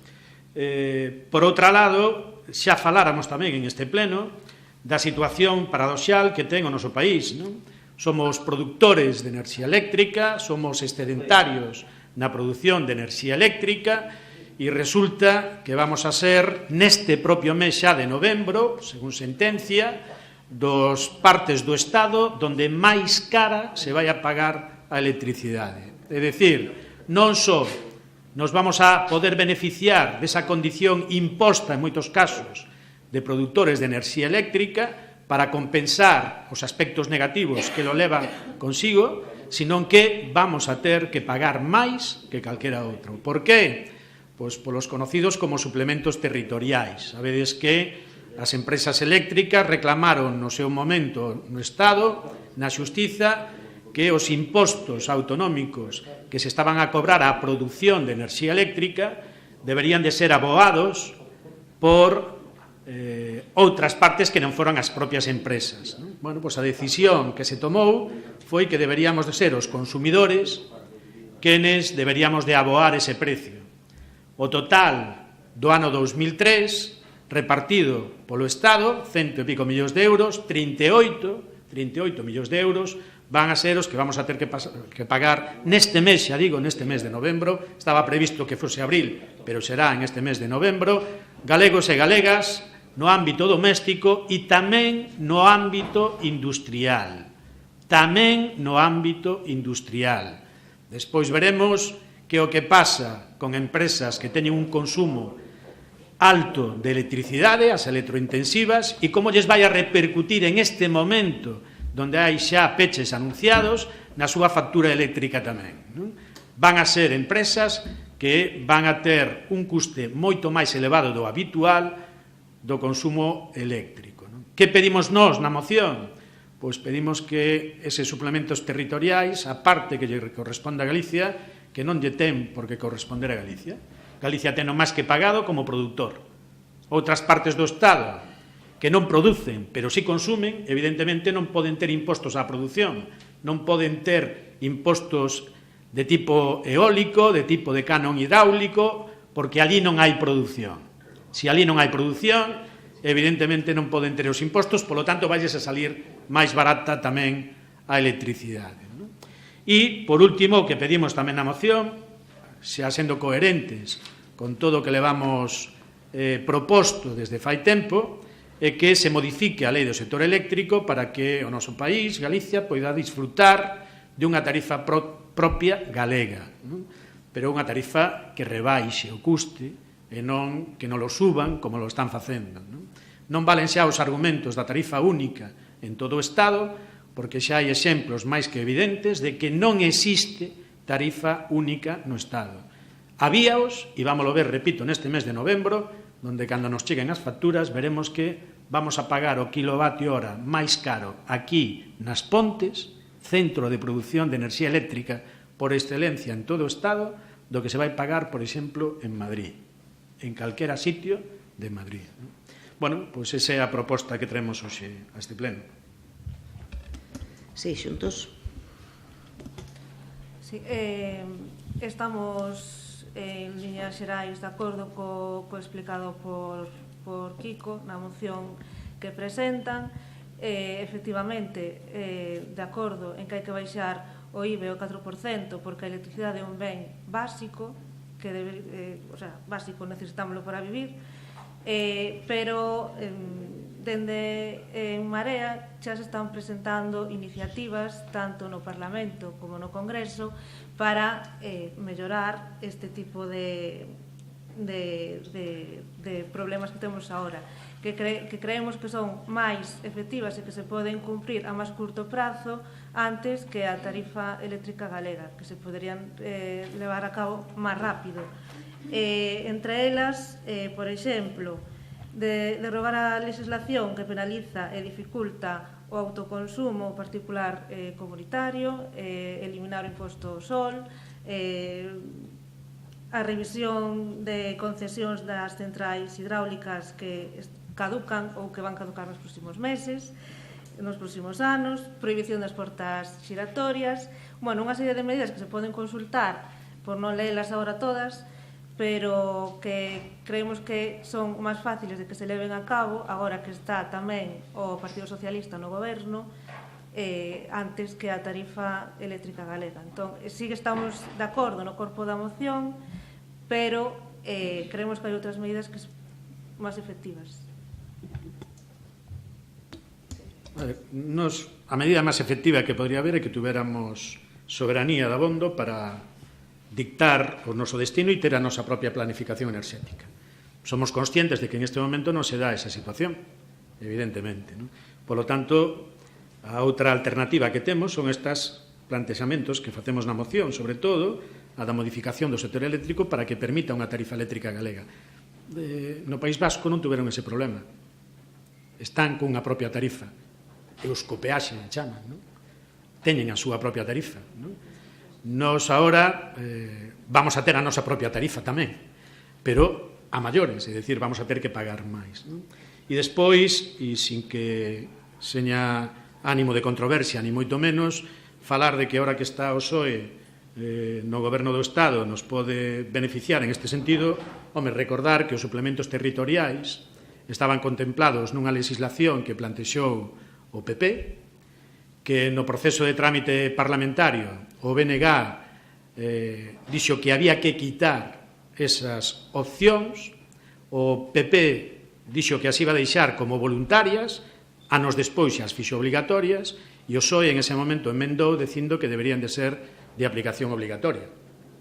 É dicir, en ese momento, cando menos o PSOE estaba a favor, moi a favor, dos suplementos territoriais. Non sei se iso nos vai axudar ou non. En calquera caso, xa digo, nos entendemos que as medidas que plantexamos aquí son as que se deben de levar adiante con independencia de outras actuacións que se esteñan facendo noutras administracións, non? Que non vemos, cando menos que señan nin contradictorias coas que estamos plantexando aquí. Non? Sí, María, algo que contestar? Toni. Sí, bueno, pola nosa parte, si é certo que xa non é a primeira moción neste sentido que ven a este pleno, xa noutras ocasións votamos en contra, nesta ocasión tamén vamos a votar completamente en contra, porque é unha moción que ataca un problema que é complexo, que existe, que é grave, desde un punto de vista que, baixo o punto de vista deste equipo de goberno, non resolvería nada máis que pretender rebaixar un pouco a tarifa eléctrica e tampouco di en que parte aos galegos, que tamén estaría ben. Pero o que hai que preguntarse é que ou ver ou facer a fotografía de que o sistema eléctrico é estatal.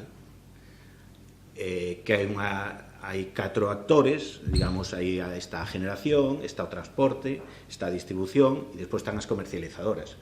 É un sistema artificialmente liberalizado, hai unha parte que funciona en réxime de monopolio ou oligopolio, outra parte que supostamente está liberalizada e que genera unha serie de ineficiencias.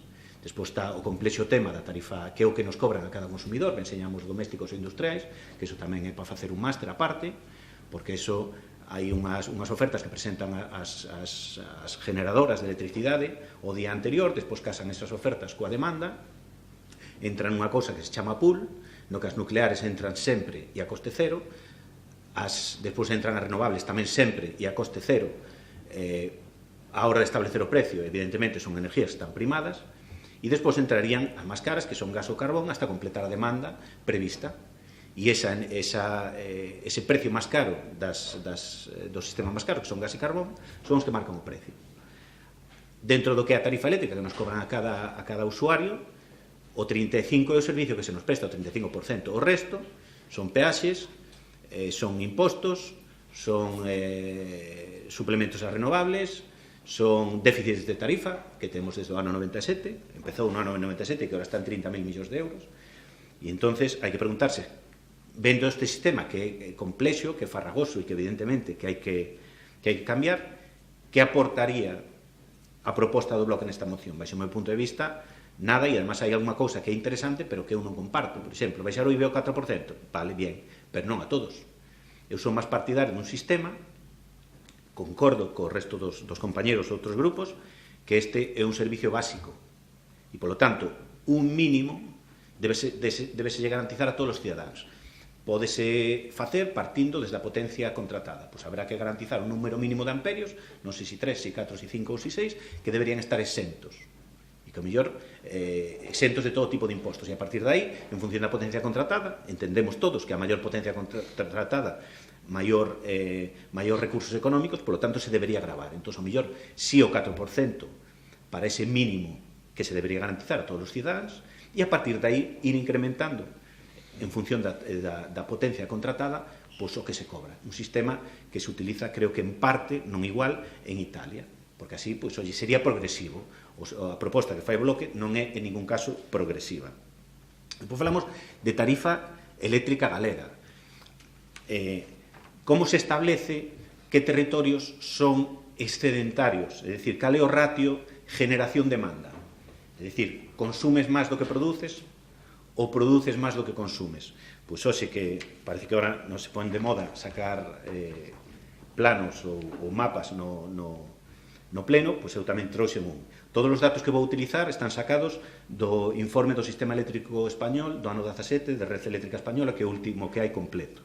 Entón, quero dicir, os datos que vou utilizar son sacados de aí, son reales, non son inventados, e a fonte esa que é a máis exacta que pode haber.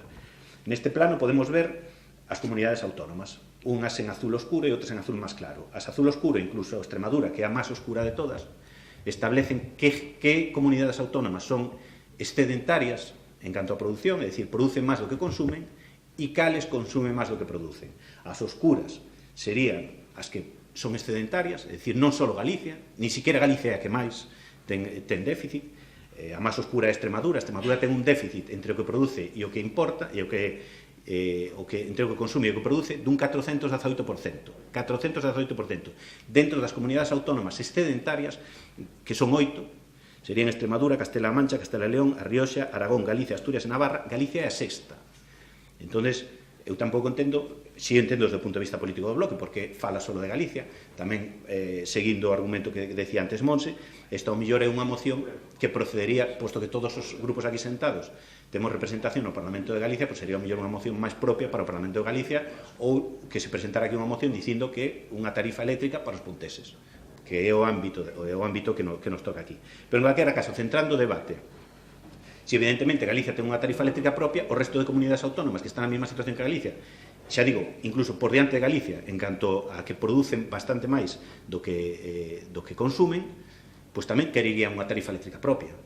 Isto non concorda moito co déficit de tarifa que temos actualmente, que son de 30.000 millóns de euros, e que sabemos que a Unión Europea non permite seguir incrementando e que iso estamos pagando entre todos. Polo tanto, para que Galicia teña unha tarifa eléctrica propia, outra comunidade autónoma a que seña terá que pagar o que Galicia deixa de pagar. E, polo tanto, ese sistema a este grupo municipal non lle parece axeitado, porque ao final estamos tratando de resolver un problema na nosa terra, pero que lleva a causar un perjuicio a outro. Como tampouco me parece axeitado o que conseguiron os vascos, unha tarifa especial para eles, por que? Porque tiñan forza política en Madrid para condicionar uns presupostos nun momento e conseguir unha ventaxa política. Pero ese xogo político este grupo municipal non comparte, porque ao final é darlle un beneficio a un territorio para perxudicar a outros territorios, ou establecer competencias de outros territorios, aquel que teña capacidade para primar a instalación de empresas, e pasou durante anos, pois lle quita ao territorio da empresa porque teñe unhas condicións máis ventaxosas. Ao final, eso como país non é beneficioso para naide, porque ao final é beneficiar a uns para perxudicar a outros. Que é o que entendemos nosotros? Nós, pois que o que hai que facer é renovar o sistema completamente. Evidentemente, terá que haber unha mesa de negociación onde este o Goberno do Estado, onde este a Red Eléctrica Española, onde estén as industrias, onde estén as generadoras, e se poñan de acordo, polo menos nun sistema que non seña tan tramposo como o que temos actualmente, donde non sabemos ver como se genera o precio que se vai ofertar a enerxía ao día seguinte, casi hora por hora, hai que facer, como decía antes, un máster. Un sistema que ademais non é progresivo. Eu creo, sempre, primeiro, como grupo creemos na solidaridade interterritorial para que, digamos, o sistema sea equitativo para todos e non seña tramposo e uns territorios teñan ventaxas sobre outros, e creemos na progresividade e si concordo co que decía antes Kiko, creo que tamén María, que é un servicio básico e que debese garantizar a cada cidadán o acceso básico á electricidade e ao gas tamén. E, polo tanto, ten que haber un mínimo que entendemos que debería estar exento, pois se o tipo mínimo de IVA é o 4%, pois será o 4%, e eximilo de calquera tipo de impostos, e a partir de aí, canta máis potencia contrates, canto máis gas consumas no ámbito doméstico, pois evidentemente habrá que gravalo, e incluso gravalo máis que hoxe para rentas altas. Eu neso firmo cando seña. A partir de aí, no tema industrial, é evidente que hai outros sistemas en Europa que funcionan, e aquí tamén deberían poder funcionar. Industrias que sean intensivas en consumo de enerxía eléctrica, pero que ao mesmo tempo sean intensivas en mão de obra, deberían de ter unha serie de ventaxas que permitiran facelas competitivas. Por qué? Porque un dirá, é igual unha industria que seña intensiva en consumo de electricidade e teña 1000 traballadores que outra que seña intensiva en consumo de electricidade e teña 5 traballadores? Pois eu penso que sí que hai unha diferencia. E a diferencia é que a que ten 1000 traballadores ou 500, eso habría que facer unhas fórmulas, sí deben ter prioridade. Por qué? Porque ese aforro que se lle fai na tarifa eléctrica repercute directamente na sociedade, repercute directamente na economía vía soldos e salarios, eso é evidente, e retroalimenta a economía. Polo tanto, estou de acordo en que o sistema eléctrico español é un cacao, que hai que renovalo de arriba a baixo, pero eu creo noutro tipo de renovación que garantice un mínimo a cada un dos cidadáns, que garantice a solidaridade interterritorial e que garantice a competitividade das empresas. Non creo nun sistema que por ter unha tarifa específica para Galicia vai a resolver o problema do sistema eléctrico nacional. Polo tanto, basado en todos estes argumentos, pois evidentemente vamos a votar en contra. Sí. Sí, está interesante este debate. Eu, o primeiro que pediría sería coherencia, non? Porque, claro, estar escoitando aquí a un concelleiro do equipo de goberno nas Pontes, en Galicia, non? Estar defendendo os intereses de outras partes do Estado, pois iso é o que nos diferencia.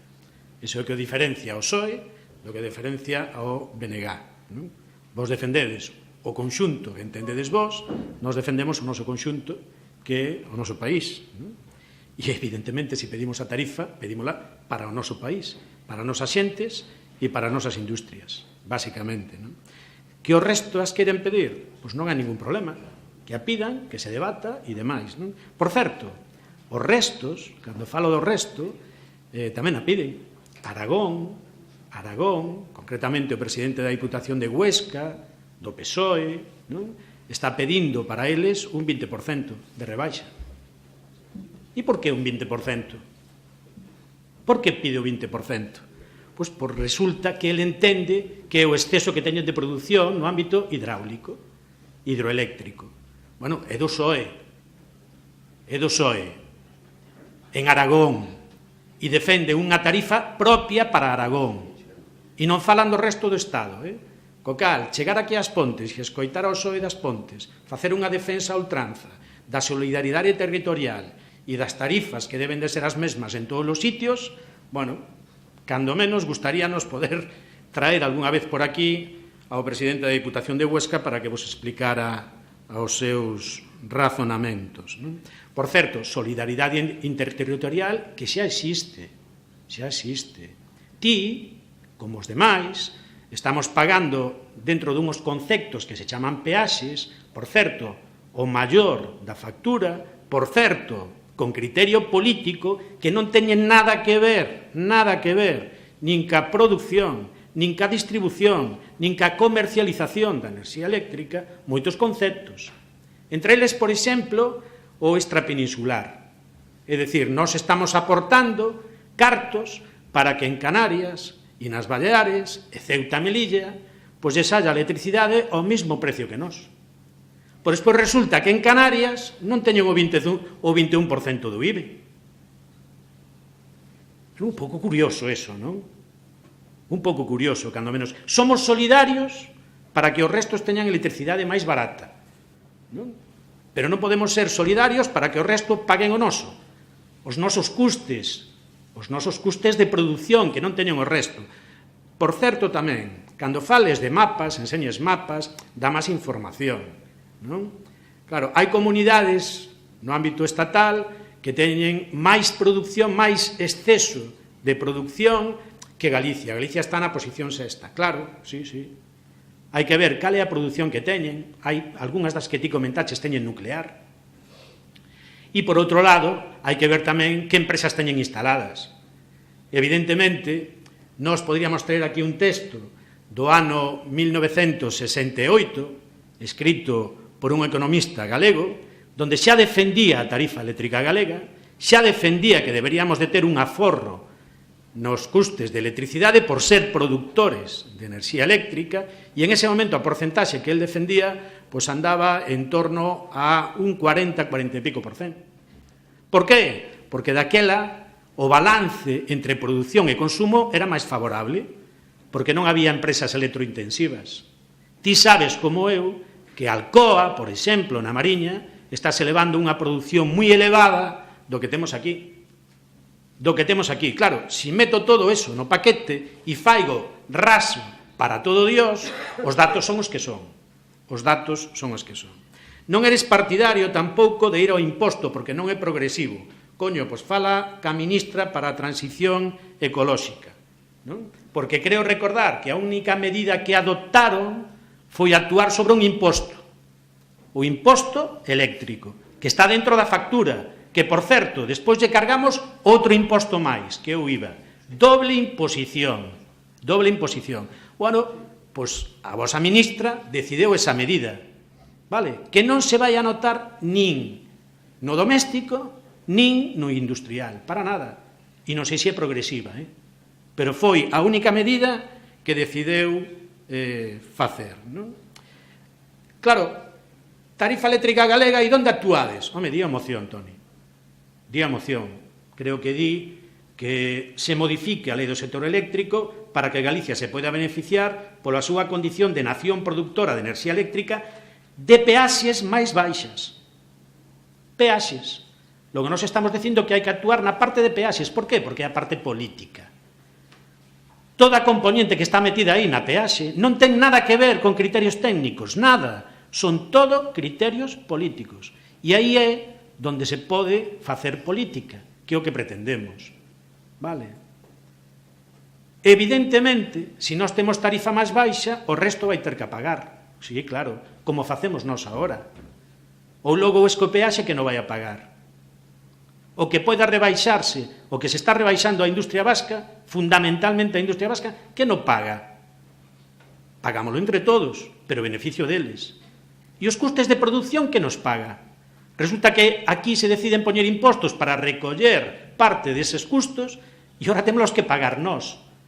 É dicir, cando nos traemos aquí o Fondo de Compensación Ambiental e decidimos onde vamos a gastar 200 e pico mil euros, resulta que le temos que decir aos vecinos e veciñas que os estamos pagando nós, que ese Fondo de Compensación Ambiental estámoslo pagando nós, vámoslo pagar na factura deste mes, o do ano 2013, polo menos. Bueno, hai moitas posibilidades, isto en Cristo, e hai que ordenalo e tal, sí, pero poñamos cousas encima da mesa. Como? Vale, non vale xa aquelo de que o sector eléctrico está dominado por quen está dominado, poderes económicos, non, poñamos cousas enriba da mesa, e sobre todo aqueles que tedes a capacidade de poderlo facer. Estades no goberno do Estado, Por lo tanto, se hai que modificar algo, tedes tempo, modificadeo, que é o que debedes de facer.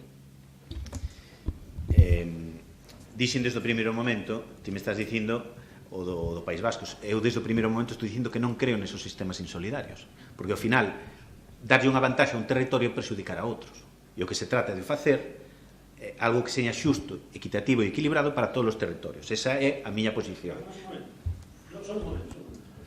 Darlle unha ventaxe a un territorio sobre o outro, e logo quen produce non está en distintas condicións de que quen só consume, ou temos que estar no mesmo tableiro todos. É dicir, os efectos negativos que os terá a produción soportámolos nós. Non soportan quenes consumen e que non tenen esa capacidade de produción. E moitas veces por decisións políticas. Moitas veces por decisións políticas. Logo, eso é solidario, Toni, tamén. Ou non é? Os vascos solamente producen 5% que consumen. Pois a min gustaría meter a mesma capacidade que teñen os vascos para chegar a ter a súa tarifa. Retomo, evidentemente, repito, non concordo con ese tipo de sistemas que benefician a uns en contra de outros.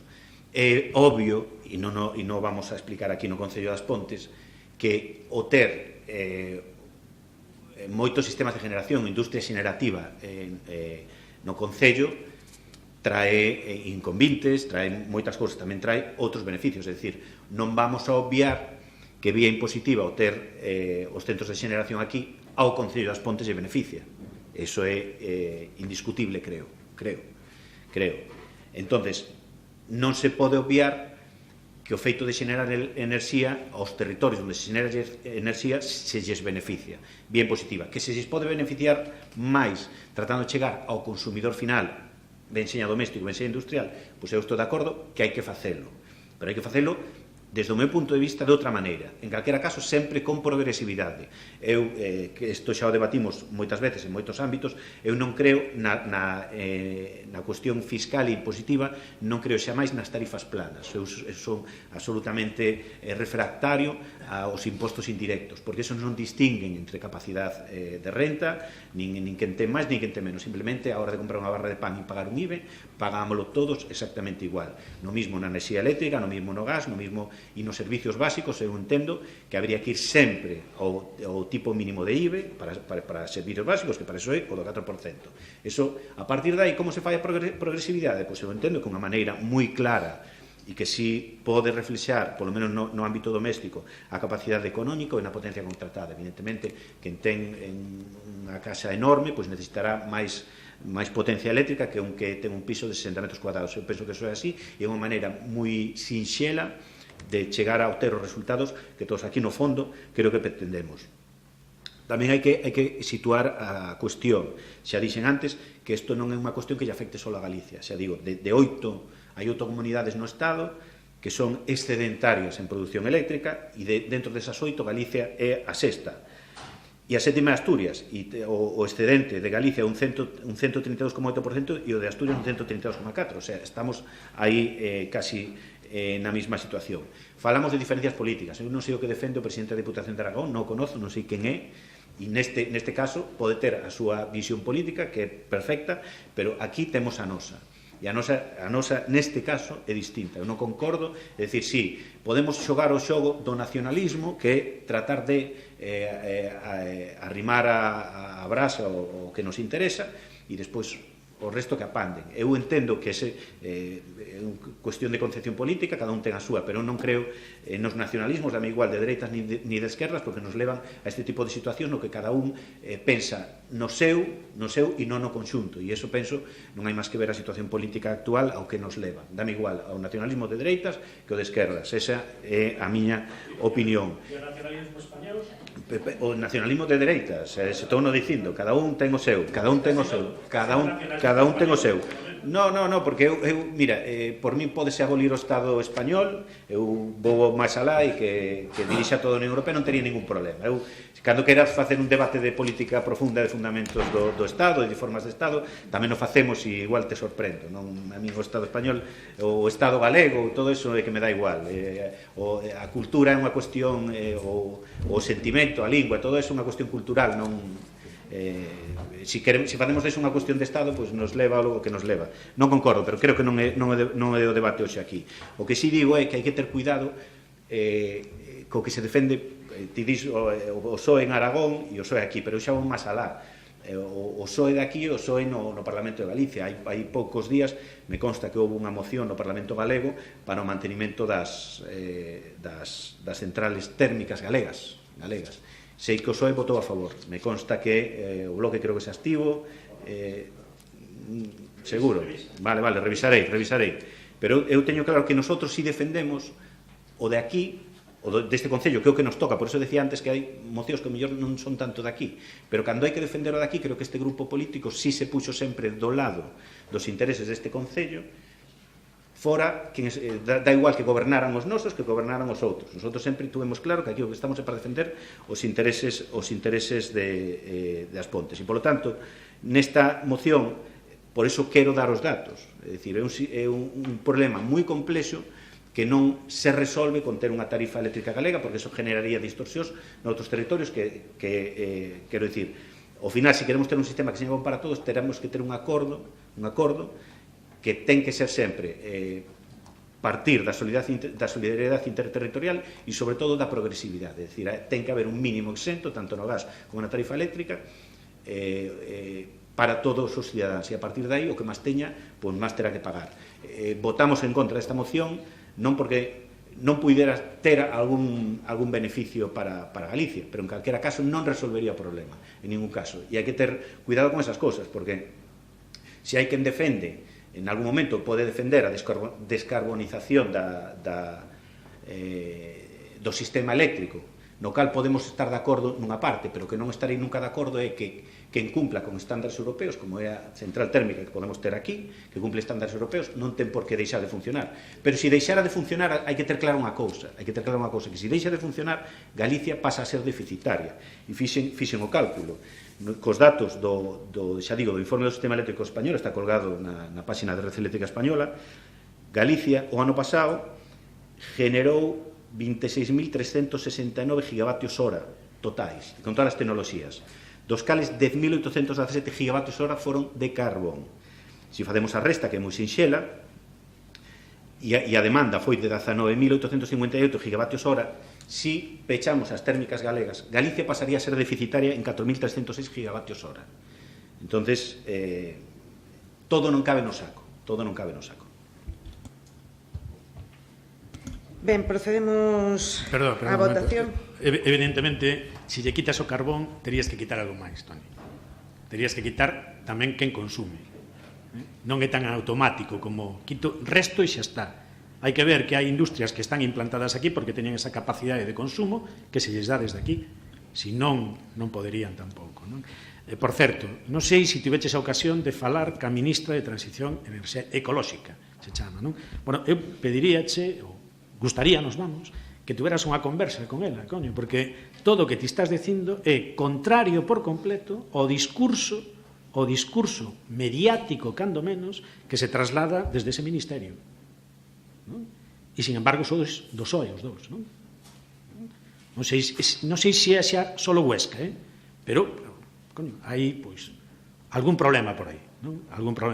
Cando dis que alguén quere centrar, descarbonizar e tal, entendo que te estás referindo tamén á ministra de Transición Ecolóxica, a vosa ministra. En parte.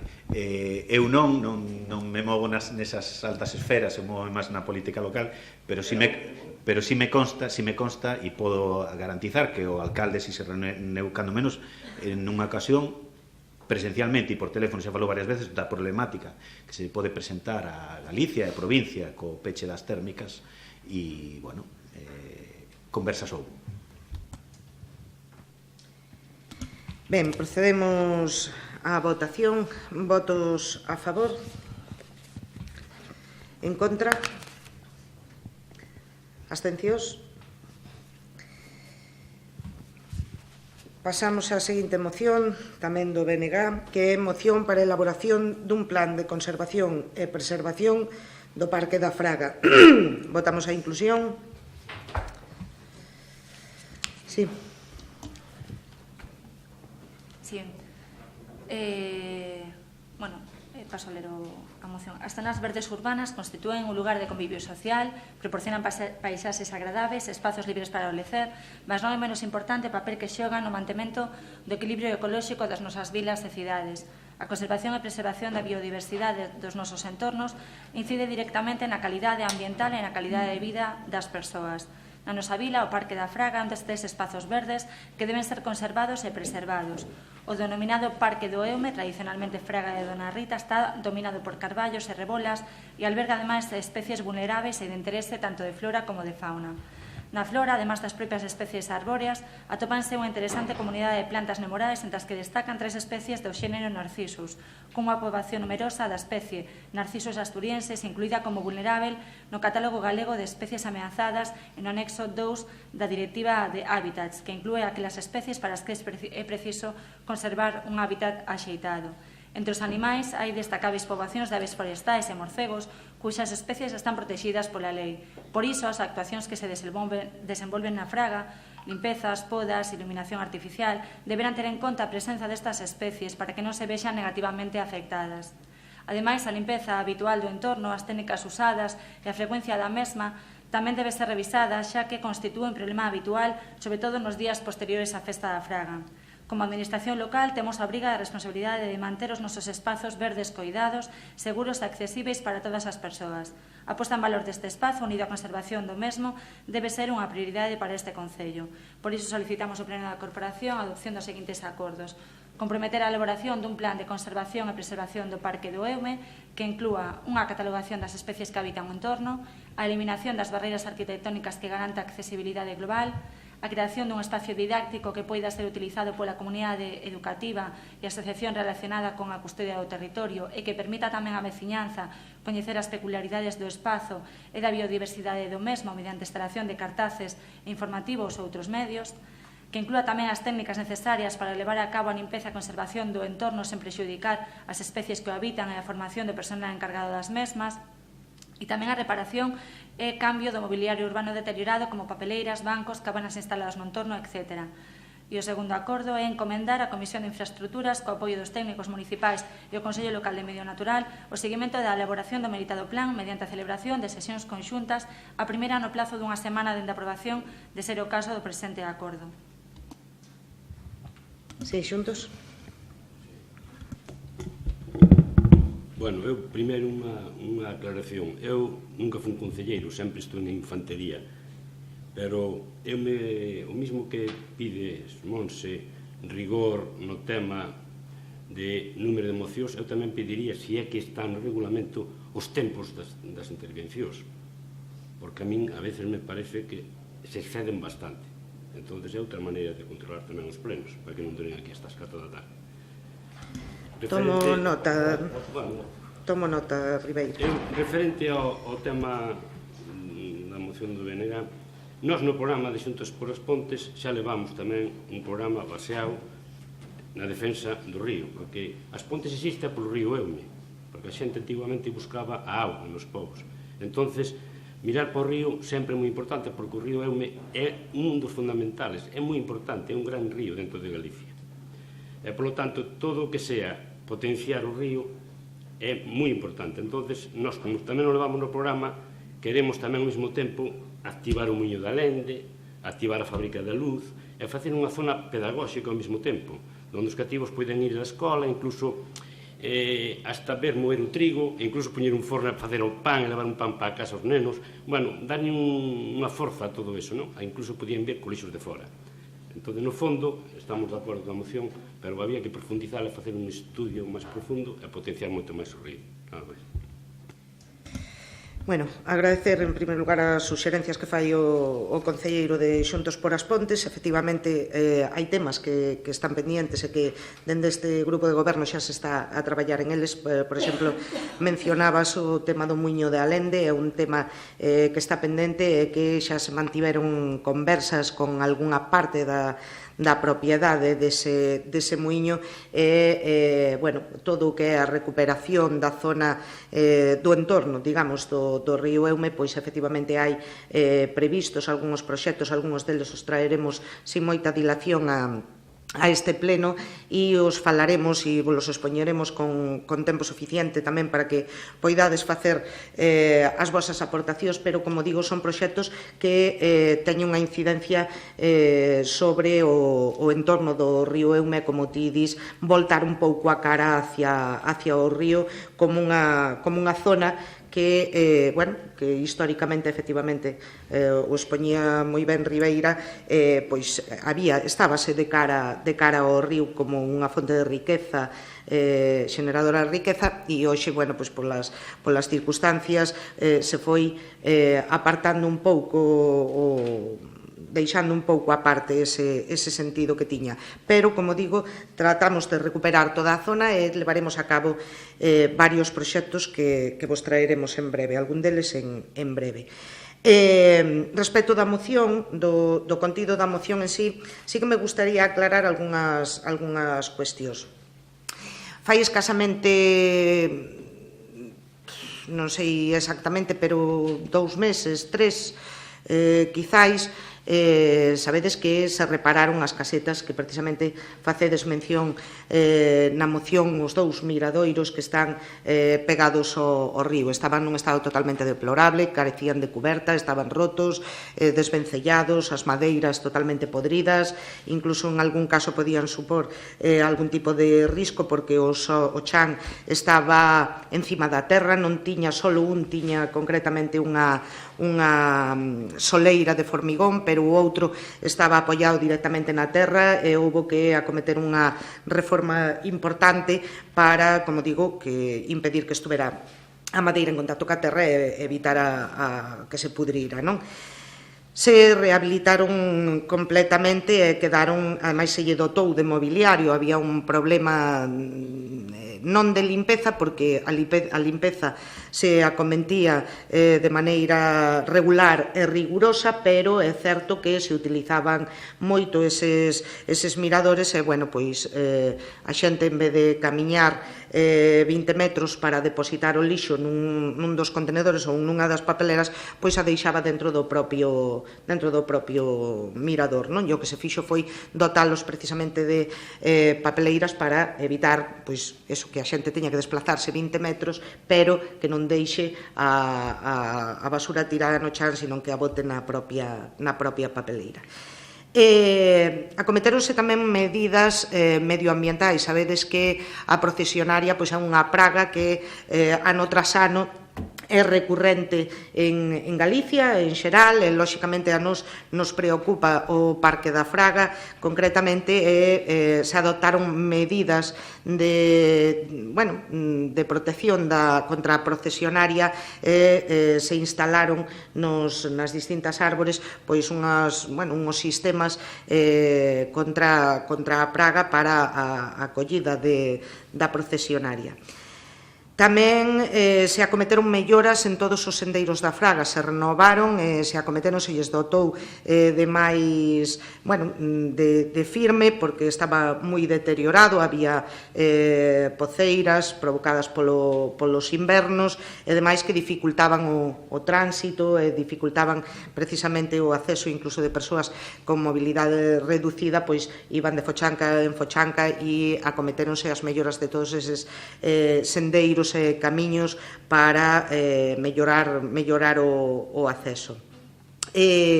Respecto da mención que faz tamén a moción sobre das distintas especies de narcisos, efectivamente este grupo de goberno é coñecedor desa circunstancia e se acometeron, como digo, varias labores de mellora, pero sempre con recomendación dos expertos a ter moito cuidado en todas as actuacións que se levaran a cabo na zona verde, precisamente pola existencia de numerosas especies desas que ti faz referencia de narcisos e outras especies que podían, que eran susceptibles de sufrir algún daño se acometía algún tipo de actuación. Entón, se acometeron xustamente aquelas que non causaban un dano a esas especies e outras que habería que acometer, como algún segado ou demais, se pospoñen para a época en que non estén brotadas esas especies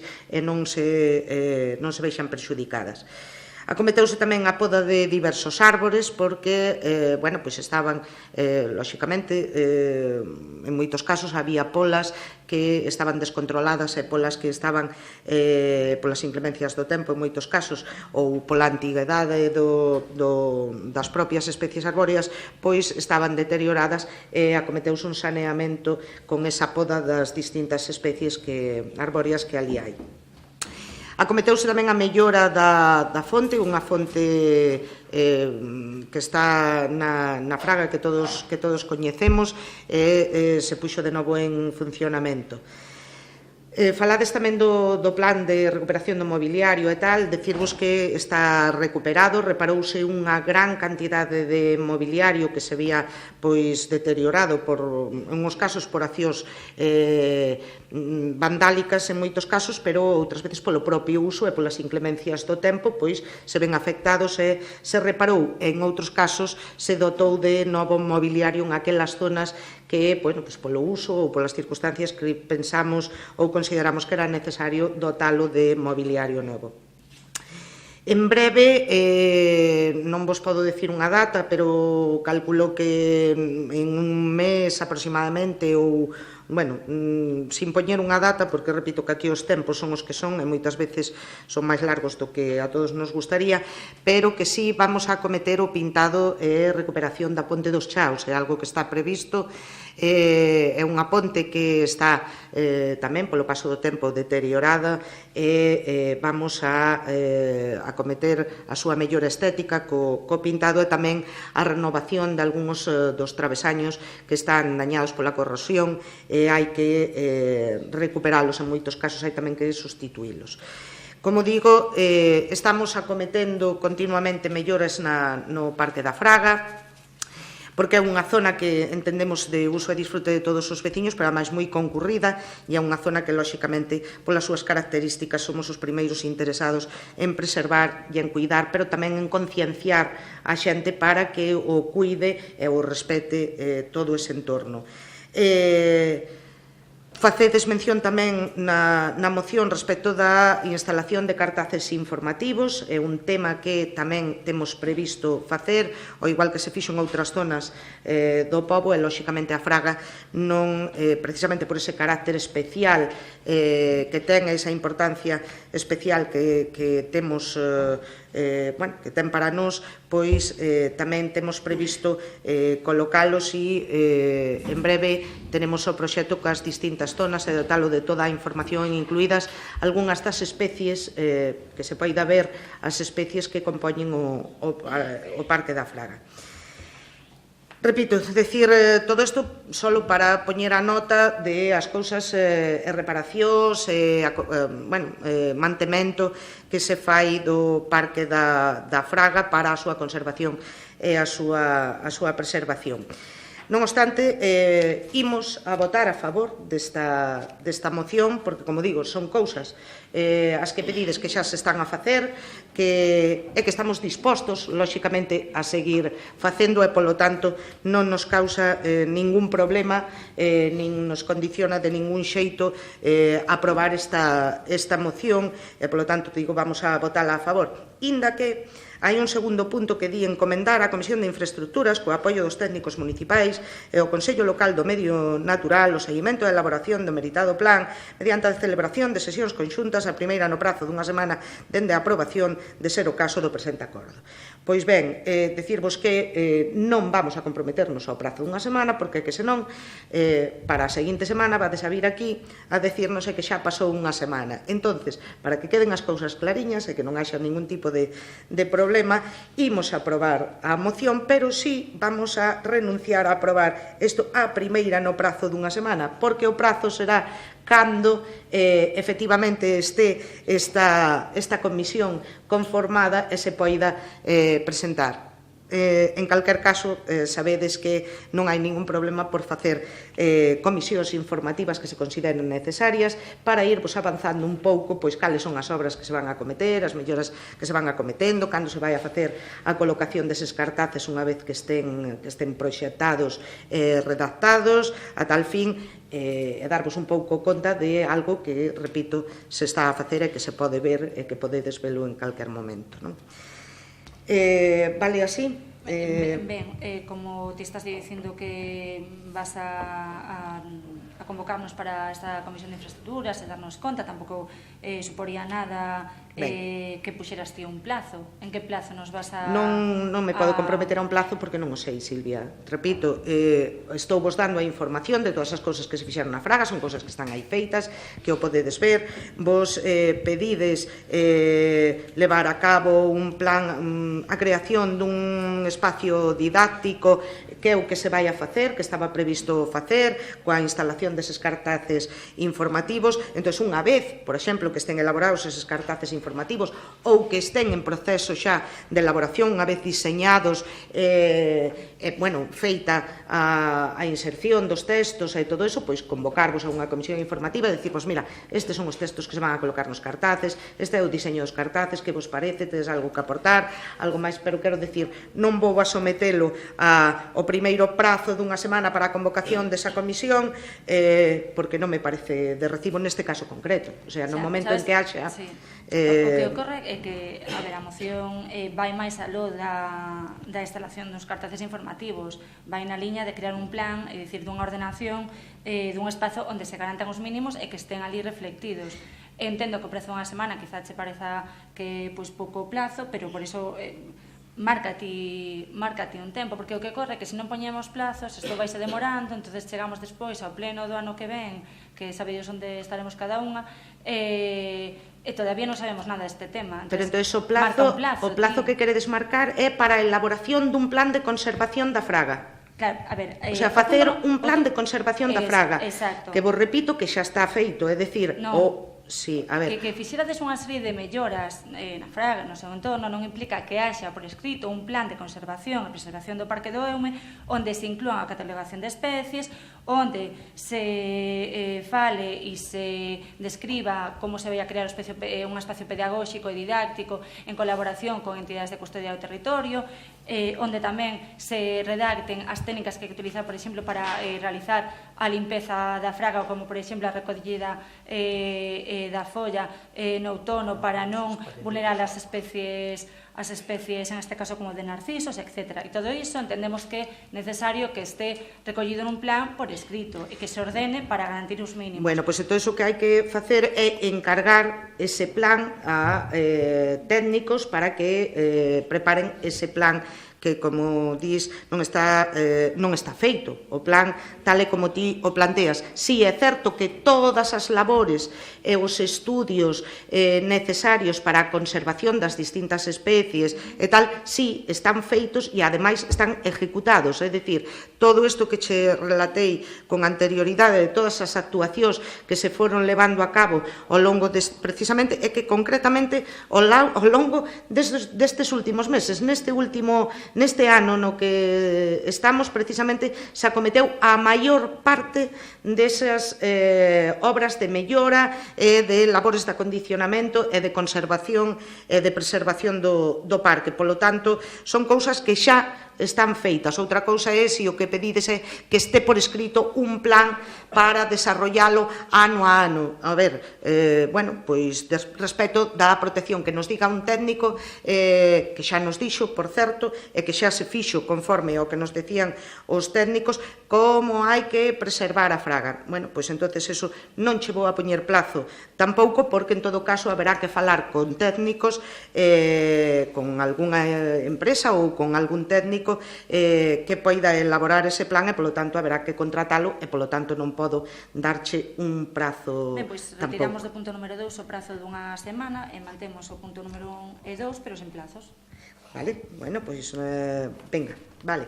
Aprobamos a moción comprometendo a elaboración dun plan de conservación e preservación do Parque do Eume por escrito, porque repito que xa o hai, pero que conste por escrito ese plan donde figuren todas estas circunstancias.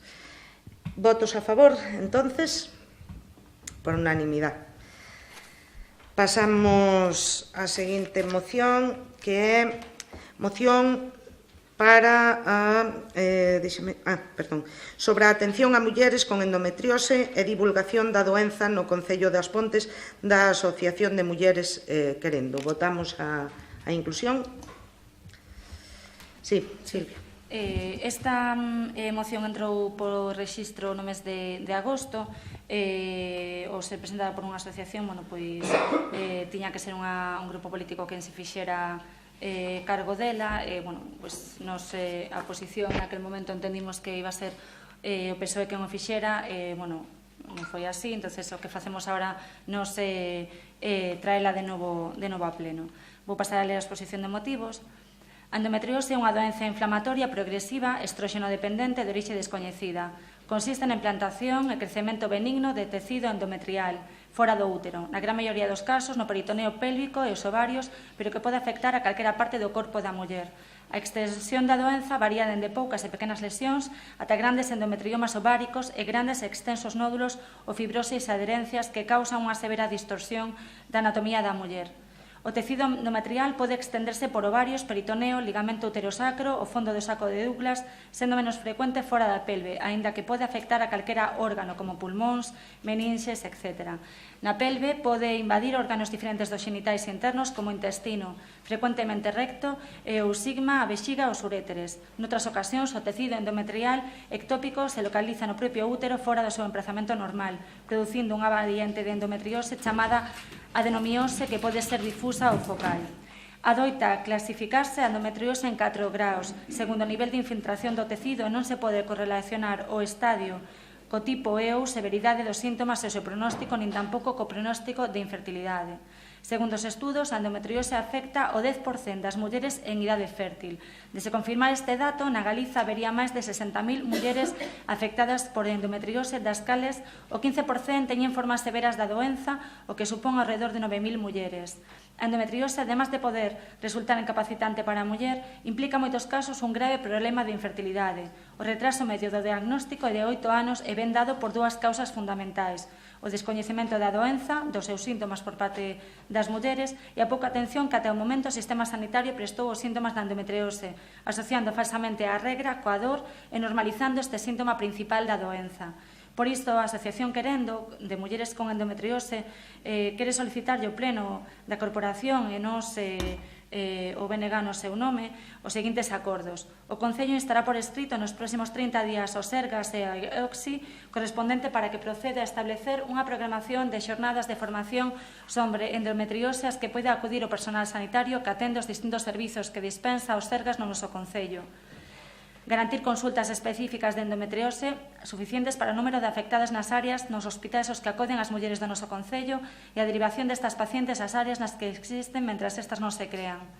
Crear unha unidade multidisciplinar composta por xinecólogas, radiólogas, cirurxiáns xerais con experiencia en cirurxía colorectal, urólogas, anestesiólogos, psicólogos, fisioterapeutas, etc., para mellorar a atención aos casos máis graves de endometriose e a derivación destas pacientes a unidades multidisciplinares de outras áreas sanitarias mentras estas non existen. O punto número 2 é que o Concello vai instar por escrito nos próximos 30 días a Consellería de Sanidade a dar cumprimento á moción que por unanimidade aprobaron todos os grupos políticos da Cámara o 22 de abril de 2015 sobre endometriose que recollían gran medida as demandas das mulleres afectadas por esta doenza e facilitar ás mulleres con endometriose un mellor acceso aos tratamentos de fertilidade nos hospitais públicos, mellorar as listas de espera, facilidades para a conxelación de ovocitos, así como a execución de campañas de doazón destinadas a captar donantes na sanidade pública. Punto número 3. O Concello instará por escrito nos próximos 30 días ao Ministerio de Sanidade a convocar un Consello Interterritorial no que se aborde este tema e se estabeleza un plan estatal de endometriose no que se comprometan investimentos para a mellora da formación de personal e a divulgación da doenza entre a poboación femenina, así como incluir unha carteira de medicación financiada na totalidade de medicación suministrada a mulleres con endometriose. O Concello tamén se vai a comprometer a solicitar ao Instituto de Investigación Público Galego que desenvolvan proxectos de investigación de endometriose. E, por último, o Concello comprométese a impulsar unha campaña informativa entre mozas de 12 e 18 anos nos centros educativos do noso Concello para dar a coñecer a doenza, para tratar de recortar na medida do posible o retraso diagnóstico a través da distribución dun folleto informativo cuxos contidos serán facilitados pola Asociación Querendo Mulleres con Endometriose que conta ca revisión da Sociedade Galega de Obstetricia e Xinecoloxía. Sí, xuntos.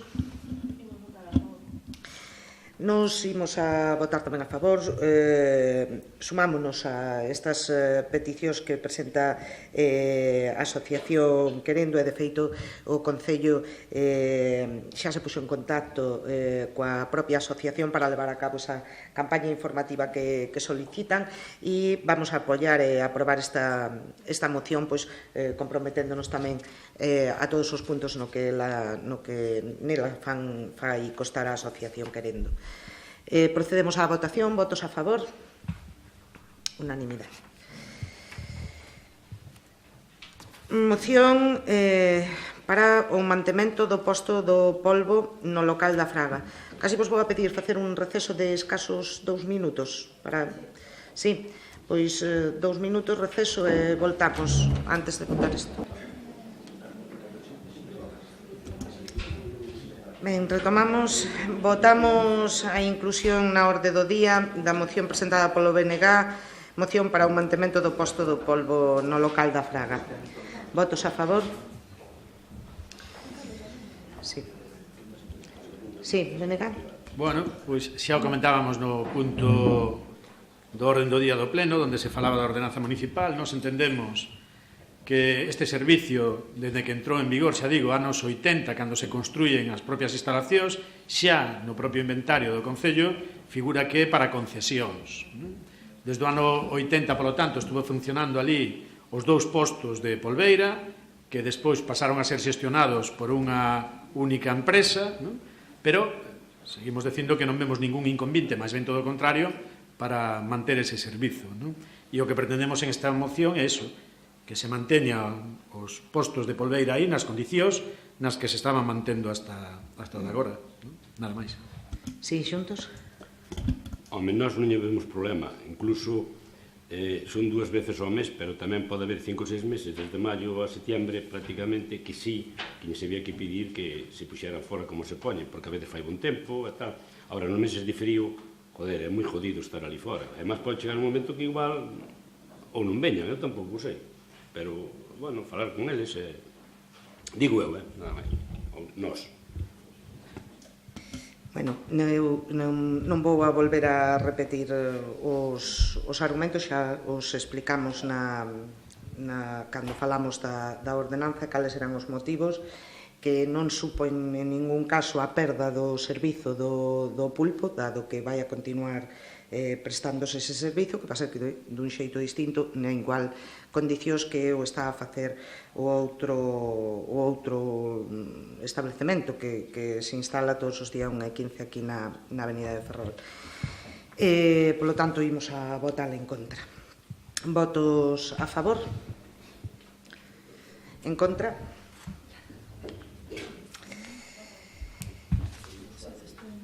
Pero que estamos empatados. No, estamos bien. No, digo que no es necesaria. Pasamos á seguinte moción, que é moción para o inicio da residencia municipal de maiores. Votamos a inclusión. Moción do BNG, sí. Bueno, nós levamos insistido moito neste servizo, non? Para nós é dos prioritarios, xa temos dito moitas veces tamén que as inversións extraordinarias que leva acometido o goberno municipal xa teríamos tido a residencia en marcha, non? Sabemos tamén que temos disparidade de criterios en canto á súa ubicación, non? Pero, bueno, no que creo que sí, ou creemos que podemos estar de acordo, é no procedimento que se pode seguir. Entón, nós, en este caso, o que proponemos é que se lle diga á presidencia da Diputación que actúe da mesma maneira que está actuando a Diputación de Lugo para levar adiante as residencias públicas, non?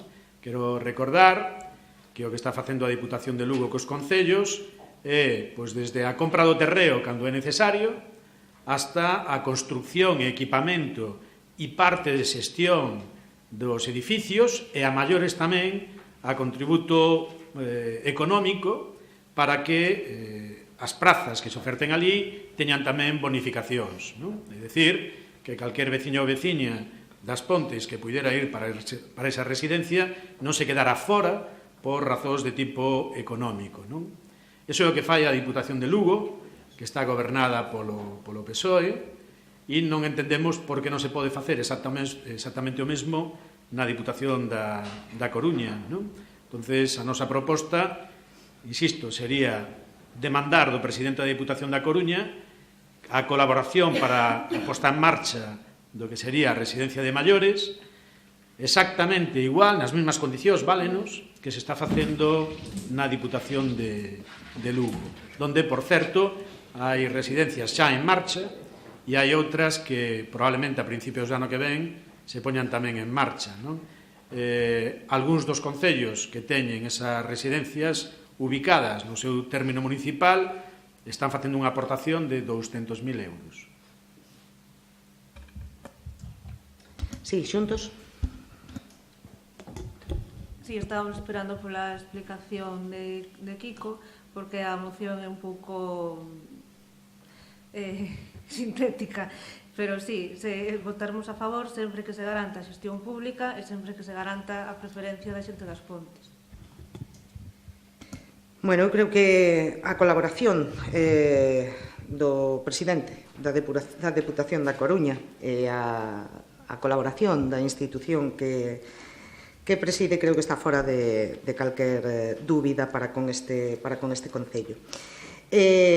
Nos imos a votar en contra desta moción por varios motivos. O primeiro porque, en todo caso, é competencia da Xunta, non é competencia da Diputación, pero ese servizo debería de ser axuda prestada pola Xunta directamente, non?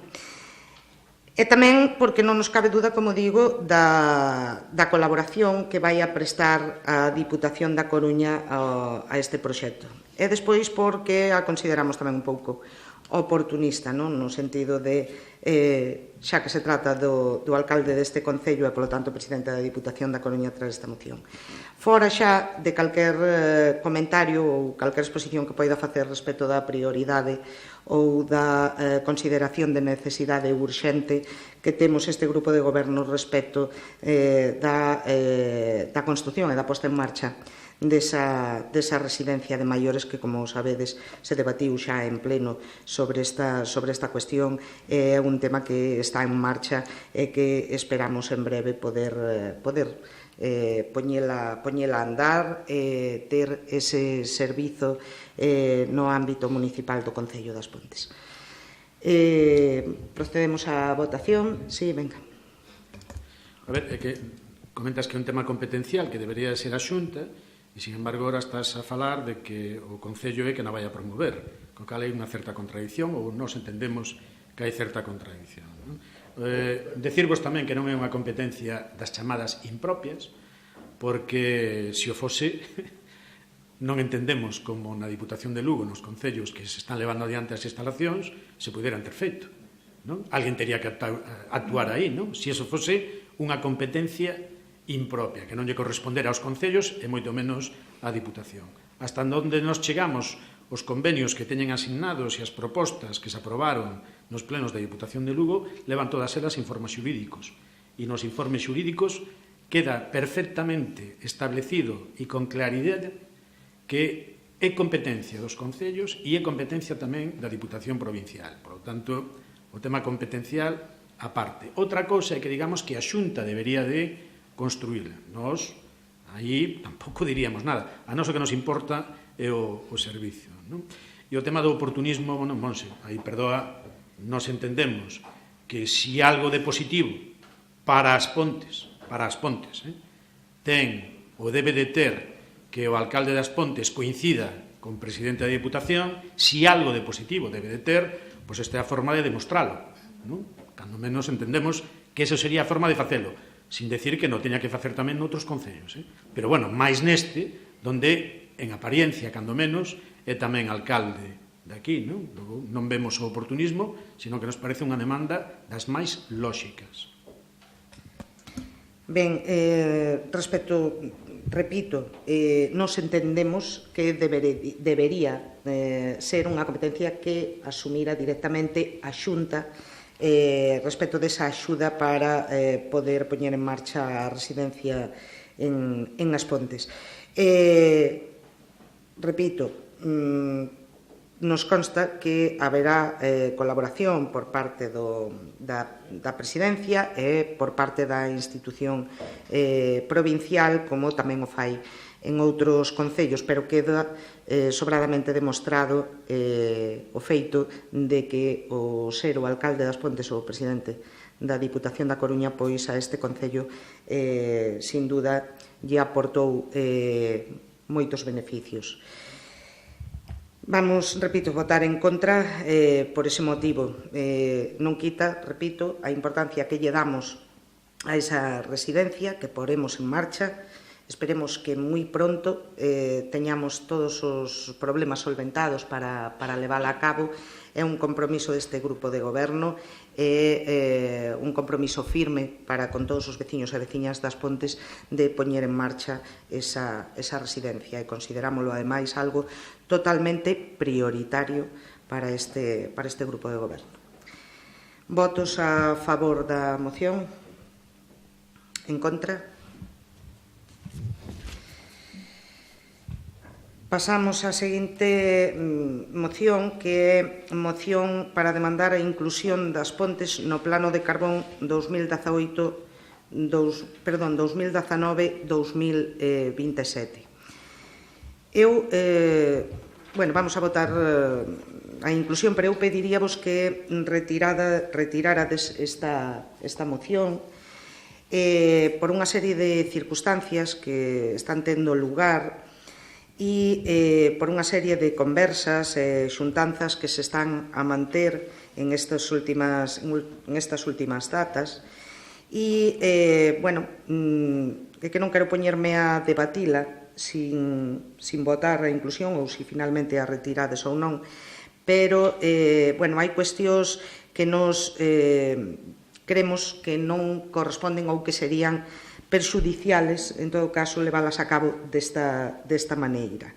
Entonces, dado que non pode estar a compañeira que, ademais, está mantendo esas xuntanzas, que xa se mantivo algunha e algunha máis que está prevista e da que se vos dará conta en breve, pois vos pediría eso, a retirada hasta falar, ver unha serie de cuestións, e se non a retirades, pois debatímola e falámola, pero en principio vos solicitaría eso. Primeiro, foi un pouco de sorpresa que se nos plantexe eso ahora e que se nos diga que está habendo conversas e demais, non? Eu creo que, dada a importancia do asunto, como mínimo, deberíamos de ter xa antes de agora unha reunión para explicarnos cales son esas conversas que se están a manter, non? Por outro lado, decir que o plan está aprobado. Logo, vamos tarde xa. Vamos tarde. Se encima retiramos, non sei a onde chegaríamos, non? Nós seríamos partidarios de debatila e aprobala, ademais, e cumplir todo o que pon aí, non? Ben, entendo entonces que non procedemos á retirada. Vale. Votamos entonces a inclusión na orde do día. Votos a favor? Ben, pois, tedes a palabra. Bueno, pois dito xa, acábase de aprobar un novo plano asignado polo Ministerio da Transición Ecolóxica, asignado por 3 centrais sindicais de ámbito estatal e co beneplácito de organizacións políticas tamén de ámbito estatal e co beneplácito tamén da propia Asociación de Comarcas Mineiras, non? Unha asociación onde estamos nós tamén desde fai moitos anos, non?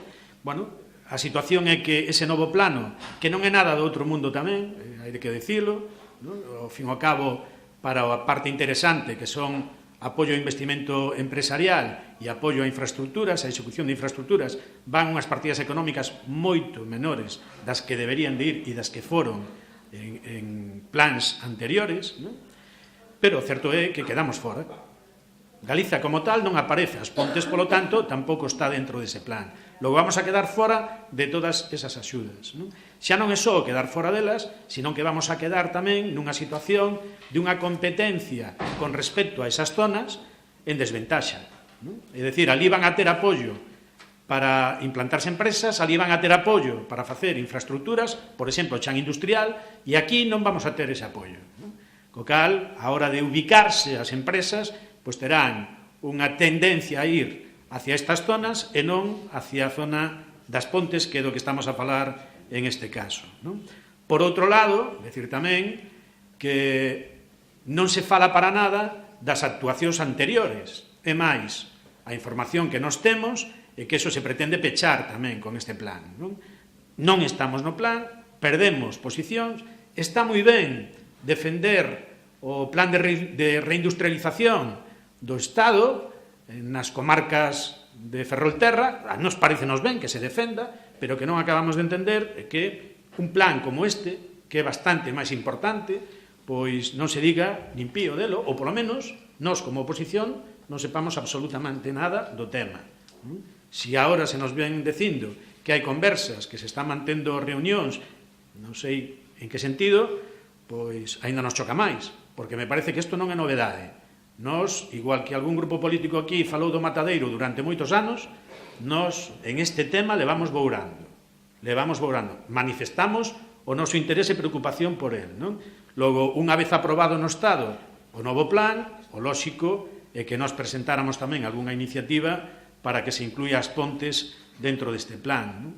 Logo, a opción que plantexamos é que se lle diga ao Ministerio de Transición Ecológica que as Pontes debe de estar neste novo plan da minería, decirlle tamén á Xunta de Galicia que tamén é responsabilidade da Xunta que negocie a inclusión das comarcas mineiras galegas dentro do plan da minería e despois, unha comisión de seguimento que tamén estaríamos dispostos a falar do prazo temporal, pero que, en vistas de que se están mantendo, se está movendo a cousa e non temos información, pois ainda ten moito máis sentido crear esa comisión de seguimento para saber como se podría executar. Xuntos? Nós vamos votar a favor desa proposta. De todas maneiras, nós temos xestións feitas a través de En Marea, tanto no Parlamento galego como no Estado español. Pois estamos en ese tema tamén, por certo.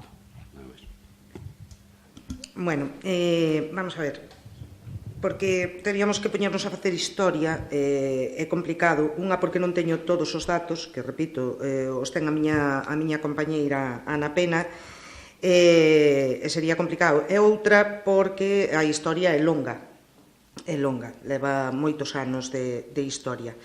Pero, se nos retrotraemos nada máis que o último plan, por poñer un exemplo, pois xa estábamos fora do plan do carbón.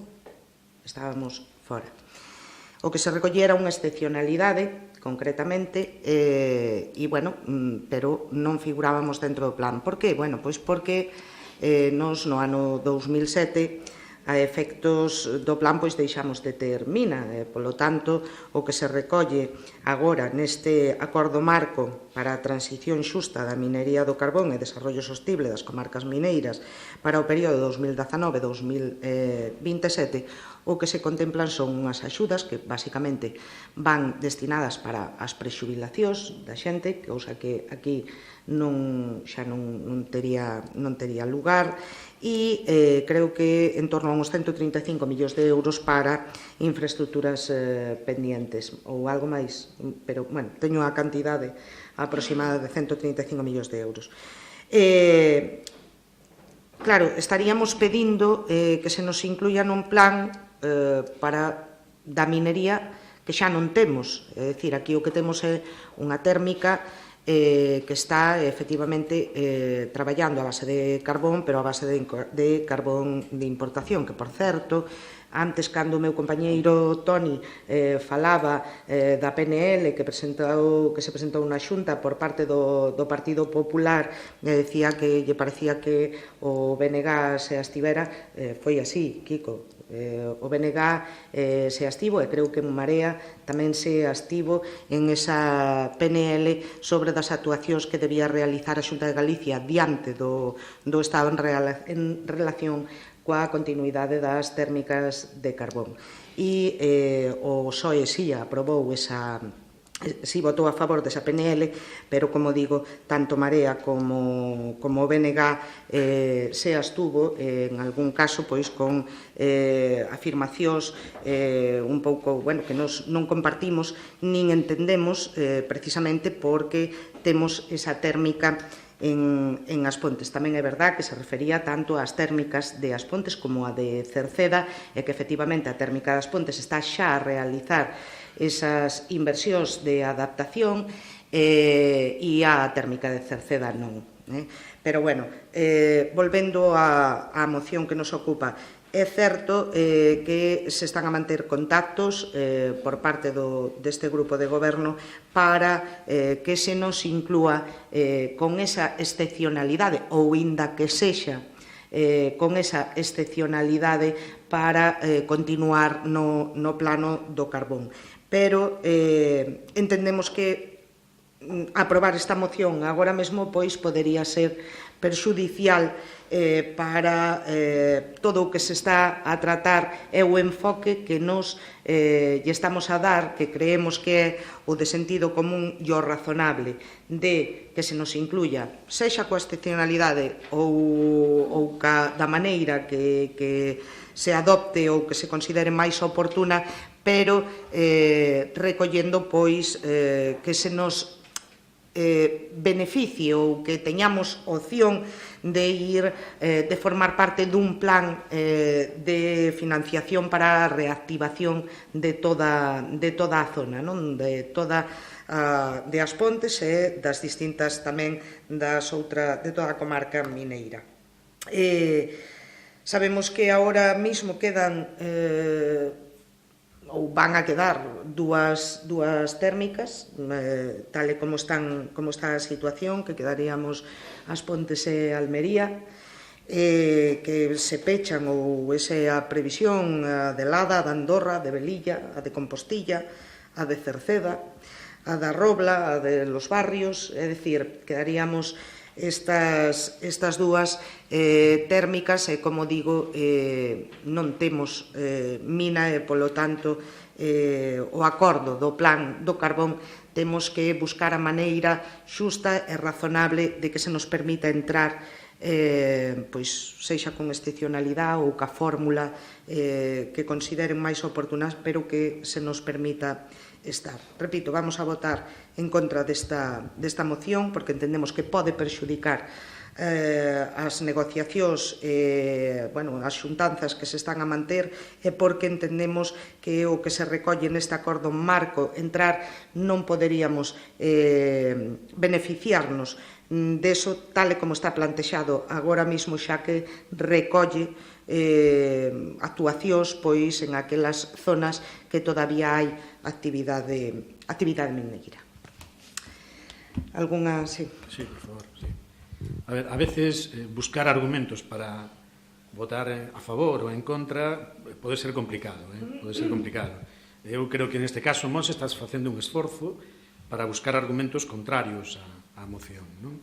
Creo que estás esforzando en exceso o voto, porque escoitando os teus argumentos, eu creo que estaría máis que xustificado votar a favor, porque estaríamos reforzando a posición das Pontes diante desa suposta negociación que estades a levar. É dicir, non é só o goberno municipal que non está facendo, sino que seríamos todos os representantes do Concello das Pontes, por lo tanto, levaría de súa apoio, o respaldo de todas as Pontes. É como entendemos, non?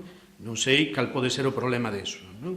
Despois, non podemos estar porque xa temos pechada a mina e tal, pero, bueno, vamos a buscar a excepcionalidade. Bueno, un pouco tamén contradictorio aí. E, ademais, a excepcionalidade para que? Para que nos traten igual que nos trataron no último plan, donde tamén estábamos excepcionalmente, e donde, ao final, non vimos ningún peso. Non só non recuperamos o que se nos debe, sino que, ademais, non tuvemos acceso a nada. Recordo que a concelleira nos tiña falado moitas veces que aí había a posibilidade de uns 10 millóns para o tema de Pena Purreira e que o estaba levando a cabo con Acon, que era o que había que facer, porque Acon era quen estaba levando as negociacións e tiñamos que ir aí todos xuntos con Acon. Bueno, a verdade é que quedamos fora. E o que está negociando Acon en este momento foi, primeiro, a firma deste convenio. Acon participou na firma deste plan que di que As Pontes queda fora, nin excepcionalmente. Acon estivo negociando tamén co Ministerio a posibilidade de seguir executando as obras, as infraestructuras do plan anterior, 130 e pico millóns de euros, pero que se van a executar prorrogadamente do plan anterior, no que nós non estábamos tampouco, nin excepcionalmente. Por lo tanto, o beneficio de estar á sombra ou integrados en ACON, en este caso, queda un pouco en entredito. Logo, a estrategia mantida polo goberno municipal de seguir con ACON e non ir defender os intereses individuais do Concello das Pontes, pois parece que tampouco foi a máis acertada. De todas maneiras, podesme explicar que é o que ten Puerto Llano que non teña as Pontes? Porque, facendo historia, podemos escoitar aquí argumento e moito debate que houbo sobre como entrou as Pontes no plano da minería. Uns defendían que fora un deputado do PP, outros defendían que fora un deputado do PSOE e o BNG defendía que entráramos por dereito propio, porque éramos Concello Mineiro. E entramos como Concello Mineiro. Estábamos dentro da lista que contemplaba a Unión Europea, Concellos Rechar, se chamaba.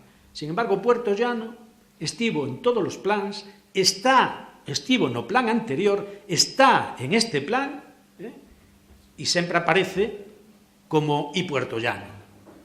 E máis, o ámbito de actuación deste plan, Aragón, Asturias, Castilla e León e el Concejo de Puerto Llano.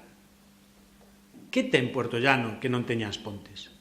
Puerto Llano ten el Cogás, que vai cerrar. Que ten? El Cogás, que vai cerrar. Ah, vale. Entonces, porque van a cerrar el Cogás, escóitame, porque van a cerrar el Cogás, van a meter a Puerto Llano no plano da minería. Hostia, pues eu que estou preguntando, estamos preguntando eso. Que hai de especial en un concello para que poida entrar e as Pontes no anterior plan entra excepcionalmente, pero non fai nada. Neste quedamos fora e no anterior máis 50 e pico millóns de euros sin levar adiante, sin executar. Hostia, pois o trato, desde logo, é bastante discriminatorio. Non sei se isto entra dentro do discurso de antes de Toni da solidaridade. Non sei. Non? Desde logo aquí explotouse o carbón, o lignito pardo, queimouse, produceuse electricidade, non? Non sei, pois igual sacamos moito beneficio de aí tamén nós. Igual, non sei, non? Ora, non somos capaces de verlo, non? E desde logo, si é que se está facendo contactos, si é que se está facendo algún tipo de negociación, parécenos, cando menos, unha falta de respeto, chamémoslo institucional, xa non digo democrático, que a esta parte das bancadas, a oposición, non se nos diga absolutamente nada hasta este momento. Non? O cal nos fai dubidar bastante das posibilidades de negociación que hai, non sei. Pero bueno, insisto, nós facemos seguimento pola prensa e a prensa di o que di. Di o que di. Eu creo que o que se falou é que posiblemente non faiga falta un acordo plenario para ir a negociar o que pensamos. Vamos a ver, eu vos pedía que retirarades esta moción precisamente para falar e para expoñervos, para poñervos ao día, pero, repito, como hoxe non está a compañeira Ana por un problema que lle surxiu, para que vos explicara ben polo miúdo cales son as circunstancias e as últimas conversas que se mantiveron, que son, creo que, da semana pasada, de finais da semana pasada. Repito, tal e como está contemplado este acordo marco sería para a minería. Minería que nós xa non temos. Entonces, nos pode perxudicar intentar abrir unha porta que de facto, o sea, de entrada xa está cerrada, como moi ben distí, é dicir, é que non estamos en desacordo cos plantexamentos que facedes en absoluto na moción, eso quero que quede claro, estamos totalmente de acordo co planteamento que facedes, de como vedes, do que entendedes, de como se deixa fora, en este caso, a Galicia, concretamente as Pontes, pero non estamos de acordo na maneira en que vosotros intentades solicitar que se nos inclúa, porque entendemos que non é unha solución que se nos inclúa nese acordo marco porque non temos cabida. Non temos cabida, que o que temos que procurar é que se nos recolla dentro dunha excepcionalidade ou da fórmula que poidamos chegar a acordar ou que teñan en consideración acordar para que si poidamos beneficiarnos dunha financiación que permita a reactivación económica en As Pontes. Entonces, é unha cuestión de forma. Entendemos que nos pode ocasionar problemas que nos incluyan así neste acordo marco tal e como está plantexado, e que habería en todo caso que buscar unha fórmula ou unha solución para que se nos recolla con esas condicións que son as que nos interesan, é dicir, o de poder seguir optando a axudas para a reactivación económica. Tal e como está plantexado agora mesmo o acordo marco, non temos cabida, porque reflicte única e exclusivamente aquelas zonas mineiras, con mina en activo, cousa que en As Pontes non temos. Hai que collelo con pinzas, Kiko. Tú sabes perfectamente cal é a situación, como está redactado este acordo marco. E o que temos que loitar é buscar un punto de encontro e de sentido común donde se nos recolla que as condicións que nos queremos que se nos recolla, porque que se nos recolla neste acordo marco non nos vai a beneficiar tal e como está plantexado. Temos que buscar a maneira de que se nos recolla de xeito que nos beneficie, que efectivamente poidamos obter un beneficio a cambio, que teñamos unha financiación que permita a reactivación económica na zona. Ese é o motivo polo que imos a votar en contra. Como che decía Toñín, probablemente en breve teremos que sentarnos e levar a cabo un acordo plenario que permita presentalo para que se nos abra esa posibilidade de que se nos recolla dentro deste acordo marco, pero con esas características, esas condicións que nos pretendemos e que estou segura, ademais, de que pretendedes vos tamén. Por iso vos pedía que retirara desa moción, porque non queríamos ter que votala en contra, e vos pedía eso, que a retiradas, que a aplazáramos, ou que eses son os motivos. A nos gustaríanos que se falara con claridade. Eu estou a falar con A claridade. ver, pues, con tanta claridade non pode ser porque non me entero. Bueno, eu non sei se o resto de compañeros se está enterando de algo. É dicir, que nos traten como excepcionalidade, pero que non nos interesa formar parte deste plan, pero a ver se nos tratan con excepcionalidade e a ver se podemos entrar neste plan. Neste plan, tal e como está plantexado, non temos cabida, porque o argumento que se esgrime é que non temos mina, e é certo, é certo. E Puerto Llano? Pois Puerto Llano, non sei cales son as condicións nas que se recolle a Puerto Llano. Bueno, xa sabedes que nin é Porto, nin é Chao, non? Pero que ademais tampouco ten mina. Claro, pero digo que non sei cales son as condicións. Veamos desde Málaga, que pagamos todo. E nós que facemos desde aquí? Eu descoñezo cales son as condicións polas que se recolle nin as características que ten o recoñecemento de Puerto Llano ou a inclusión dentro deste plan. O recoñezo, non coñezo. Pero vos, entonces, vos estades negociando co Ministerio? O que podemos. Bueno, Toni non, porque xa dixo que a ministra non falaba. Entón, Toni xa sabemos que non, igual é Ana. Pero, bueno, estades negociando co Ministerio que?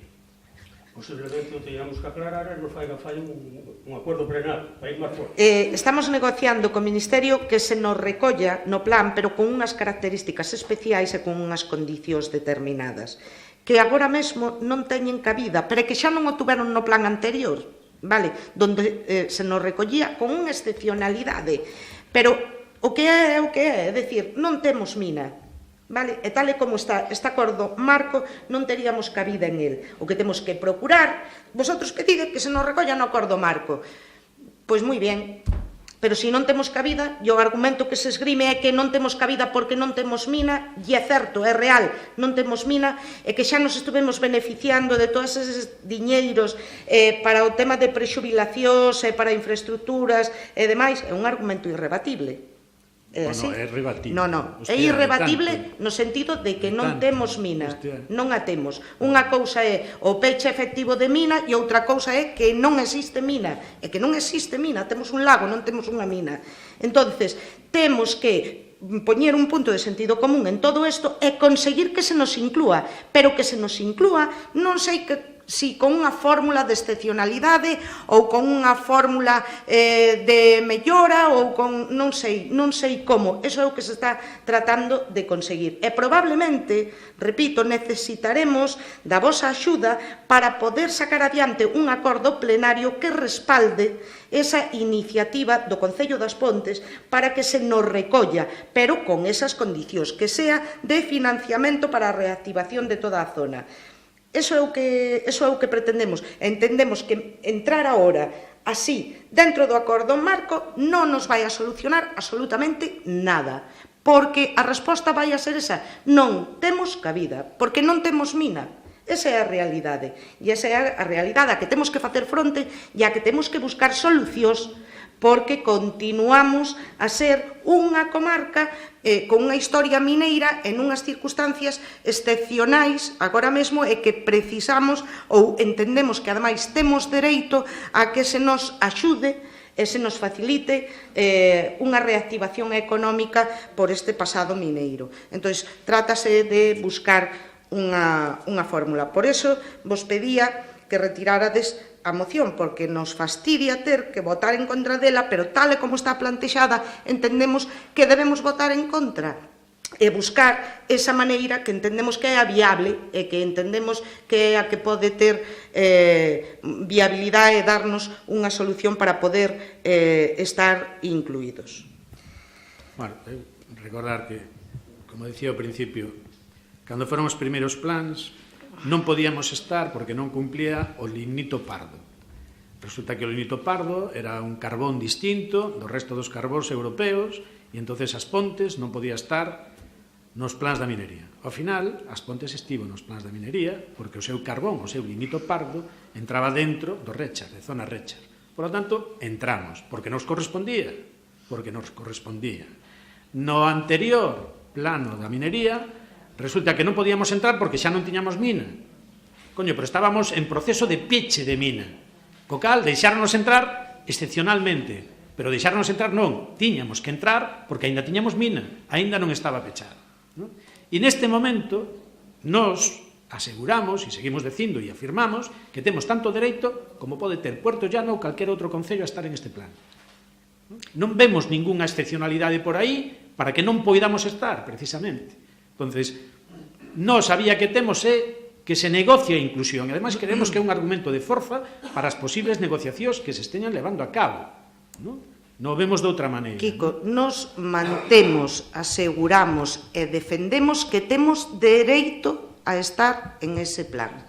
Eso creo que coincidimos plenamente. O que pasa é que entendemos que tal e como está, repito, plantexado este acordo marco, non teríamos cabida. Entón, o que temos que buscar é a fórmula que nos permita estar. E non podemos ir co argumento de que somos a comarca mineira porque non o somos, porque non temos mina. Ese é un argumento que foi válido no seu momento e que por eso se contemplou e se recolleu esa excepcionalidade, porque estábamos en proceso de peche. Pero hoy non é un argumento válido e como tal non lo fan saber e nos expoñen que non teríamos cabida por ese motivo. Entón, hai que buscar a fórmula, a maneira e os argumentos precisos que nos permitan entrar dentro dese convenio ou dese plan, pero ben feito, non co argumento de que temos mina porque non a temos. Entón, poder beneficiarnos, e hai que buscar esa fórmula. Procedemos a votación, xa está suficientemente debatido. Pero entendemos que a moción reforza a posición do Concello das Pontes, como a tería reforzada tamén se tuviéramos entrado xa nun procedimento judicial que foi proposto polo alcalde, que nos avalamos e que non fomos capaces de levar adiante. Bueno, repito, tal e como plantexades, nos entendemos que non podemos votar isto a favor, porque o único que nos vai a ocasionar é problemas.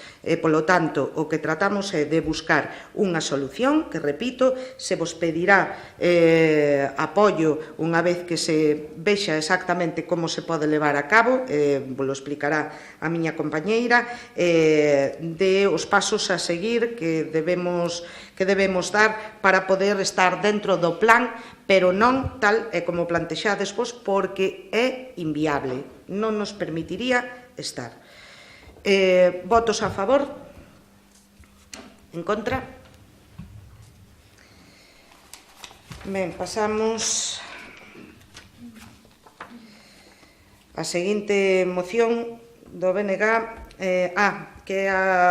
esta é unha moción que presenta o BNG en apoio aos traballadores e traballadoras da Alcoa demandando solución ao anunciado peche. Pois propoñía a entrada deste pleno facer a retirada da moción e a facer unha declaración institucional de todos os grupos que vos din a copia, tuvechedes a oportunidade de vela, non sei se estades de acordo. Sí, realmente na declaración institucional que presentades os puntos que serían, bueno, pois, vamos ao respaldo ás traballadoras e traballadores, a retirada do ERE, promover unha mesa de negociación, o mesmo que ven na nosa moción. Si ben é certo que no último punto da nosa moción é algo que para nós é negociable, que negociar co Goberno Central un marco enerxético estável para a creación dunha tarifa eléctrica galega. Non vai incluído na declaración institucional, entendo que non ides emendar a declaración.